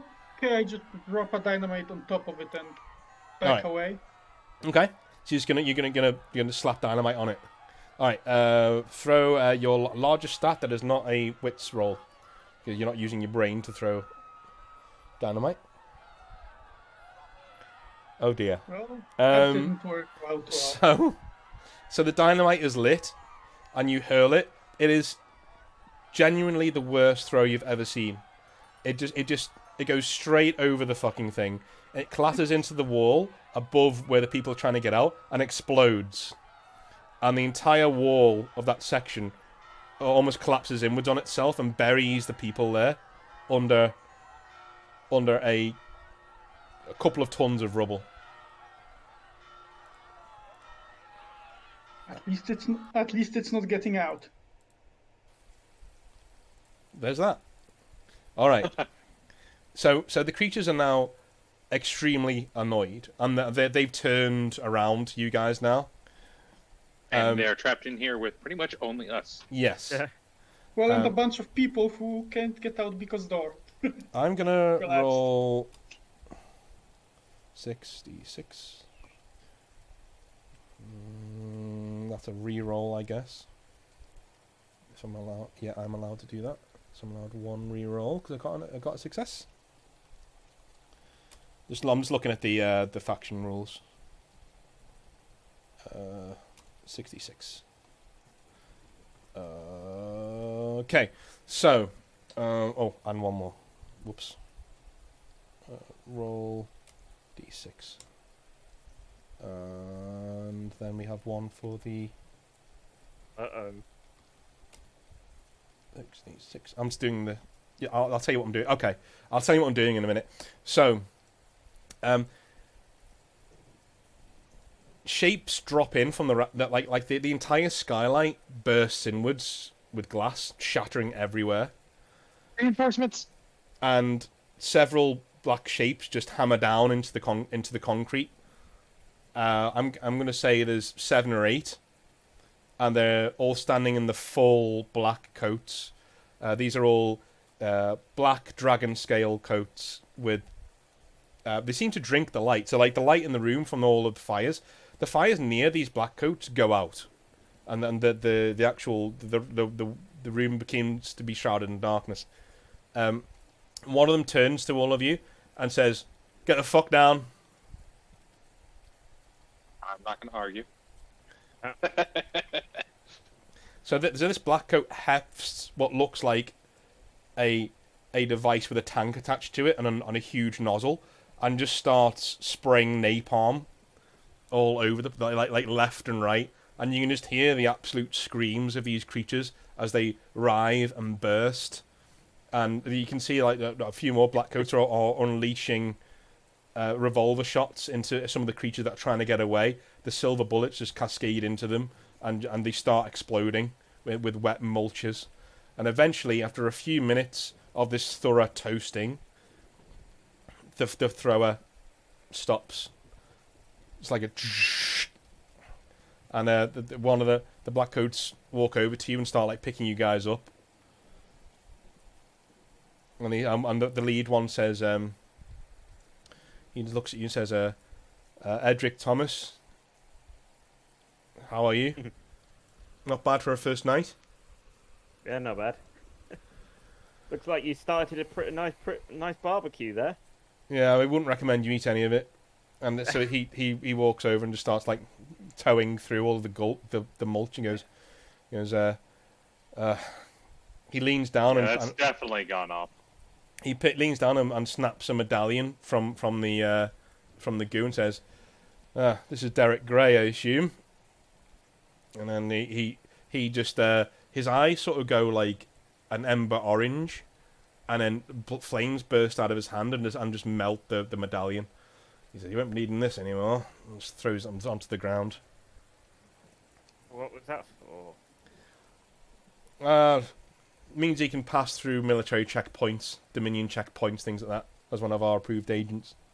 Oh, I see. Fair enough. Not a thing we want to leave lying around. No, fair enough. And he looks over to the doorway and says, "Is that really necessary, initiates?" Well, He points over to like the mangled corpses underneath the doorway. As the monsters didn't escape, I'm did gonna you look want, and did creating you more. want the monsters escaping? Of course not, of course not. I'm not here to cast blame. Only to, evaluate whether I would have done things differently. And when he looks around, he says, he looks at you like guys with like hardly any armor, and he goes, "Probably not." Yeah, the worst case scenario, one gets out, they can go make as many more as they'd like. I suggest you return to your safe house, and I expect a full report in the morning. And he hands over a piece of parchment with his details on it. Yeah. My secretary will pass it along, but for now, we'll make sure this is locked down. Just head on home. You might want to check. You might want to do a full recce of the Black Site Tacticus. He nods and says, "I will do." And an infection specialist will be at your lodgings within a few hours. Precautions, you will understand. Mm-hmm. And so quick question, just out of character, how are we getting out of here? They will. These are Blackcoats. They'll just like fucking smash through the wall. They don't even give a shit. They'll just demolish it with some explosives. I mean, that was my intention. Yeah. But, I just wanted to know if they were gonna be like, if I actually just fucking busted through a wall to get out of here. No, they would kinda be, lay like, some awkward. they lay some primitive dynamite on one of the walls and blow through it. So off you go. And we head off into the night. On the way home in the night, you get this suspicious feeling that you're being followed. Not a malicious feeling. It seems the Blackcoats are taking every precaution to make sure that you're going exactly home, straight home, and nowhere else. No bar visit. No. They're making sure that if you were infected, that they want to see who you talk to, where you go, Didn't you bring the bar back with you anyways? Mm-hmm. It's good to use that. From within Dennis's backpack, you hear a slurping sound. And that's how we'll finish the session as you guys walk home. Ken Gross. being the drunk spider. So Ken's now an alcoholic.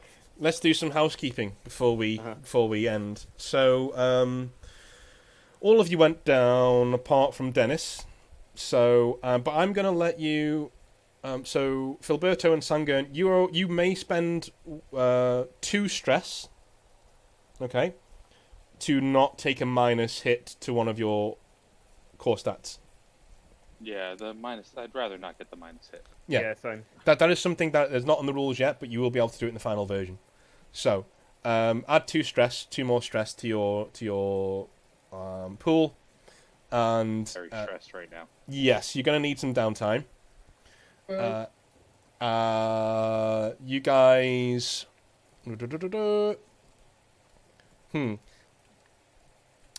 What are you guys going to do in your downtime? And I will then decide if you're going to be adding any points to your core stats. I mean, once we're in the clear, Mhm. I think he's gonna go full on like. It's time to like just wreck some faces because he was trying to work off the bloodlust Mhm. through violence. Mm-hmm. Mm-hmm. Alrighty. So, It sounds weird, but it works for Sangard. so what are you gonna do? Are you gonna head to a boxing club, or are you gonna head to? You know, he's got that fight club that I established in the bio. Yep. Like him and his mentor kind of opened one up, so he as an outlet for him. Okay. Right. So he's gonna go there and just start beating the shit out of anyone. Roll a d6 plus 2, please. Right.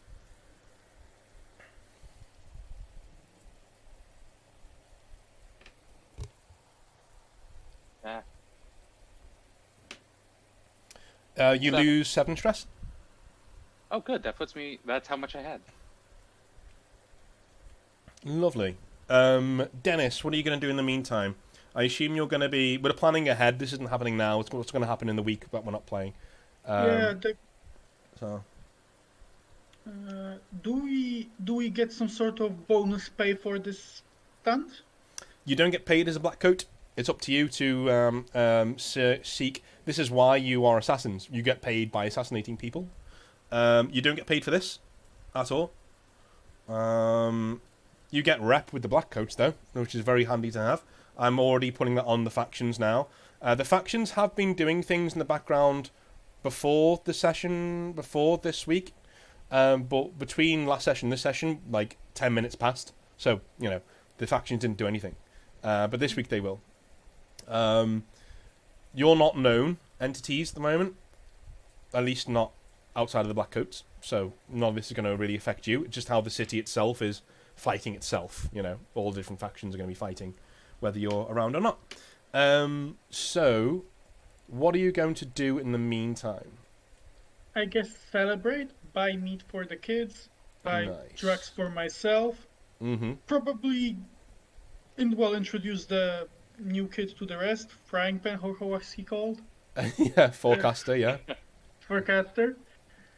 I don't know, might go back to that poorhouse place, buy some porn. Okay.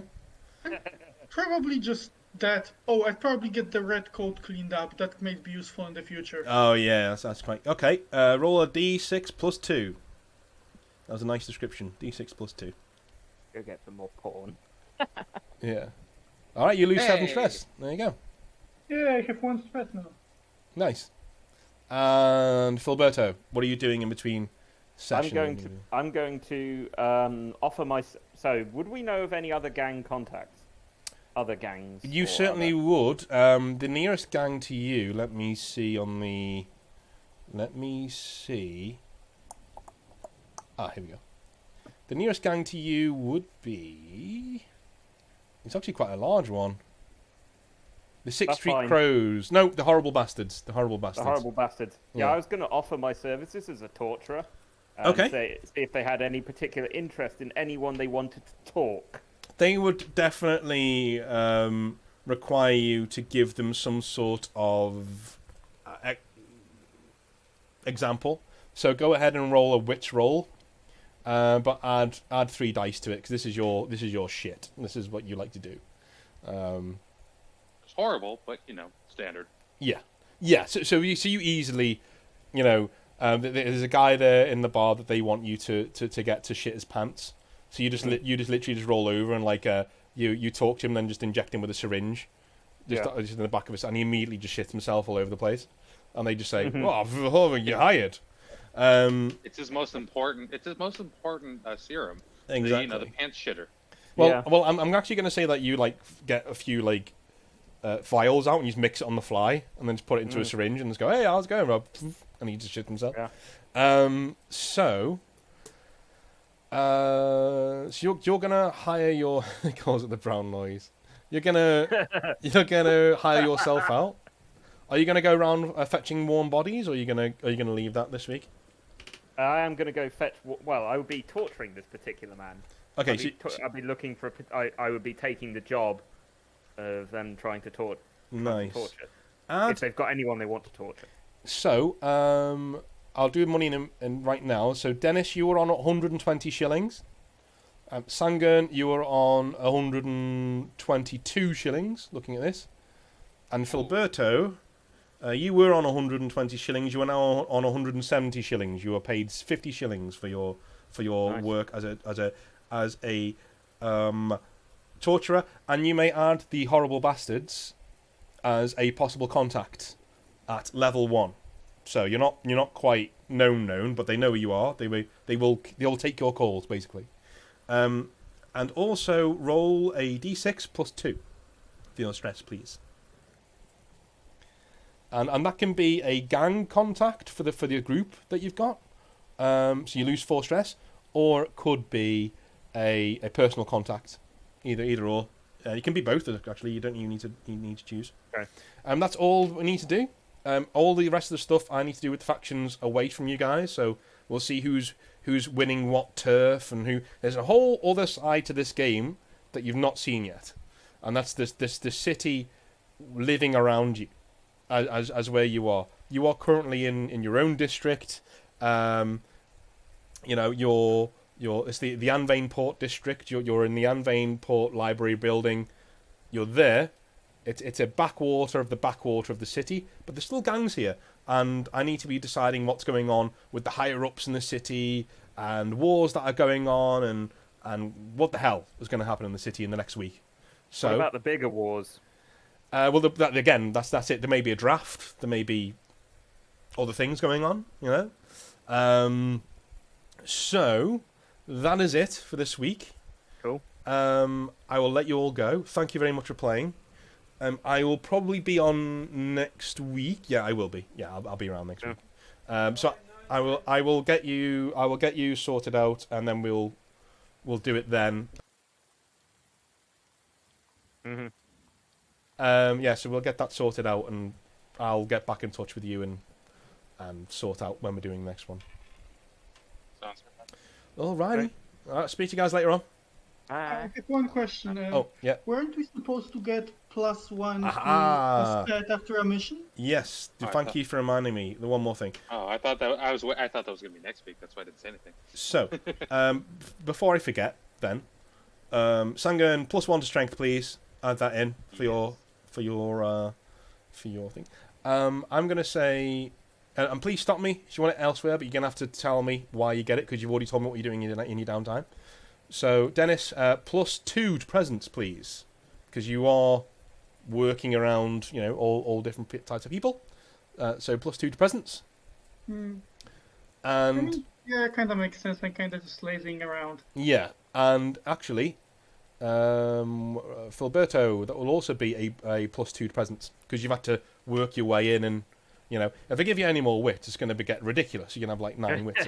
So if you really want the wits, you can either have the one. I'll take the presents. Right, you can have the 2 presents or the 1 wits because you did do both technically. I'll take the presents. All right, you're taking the presents. Brilliant.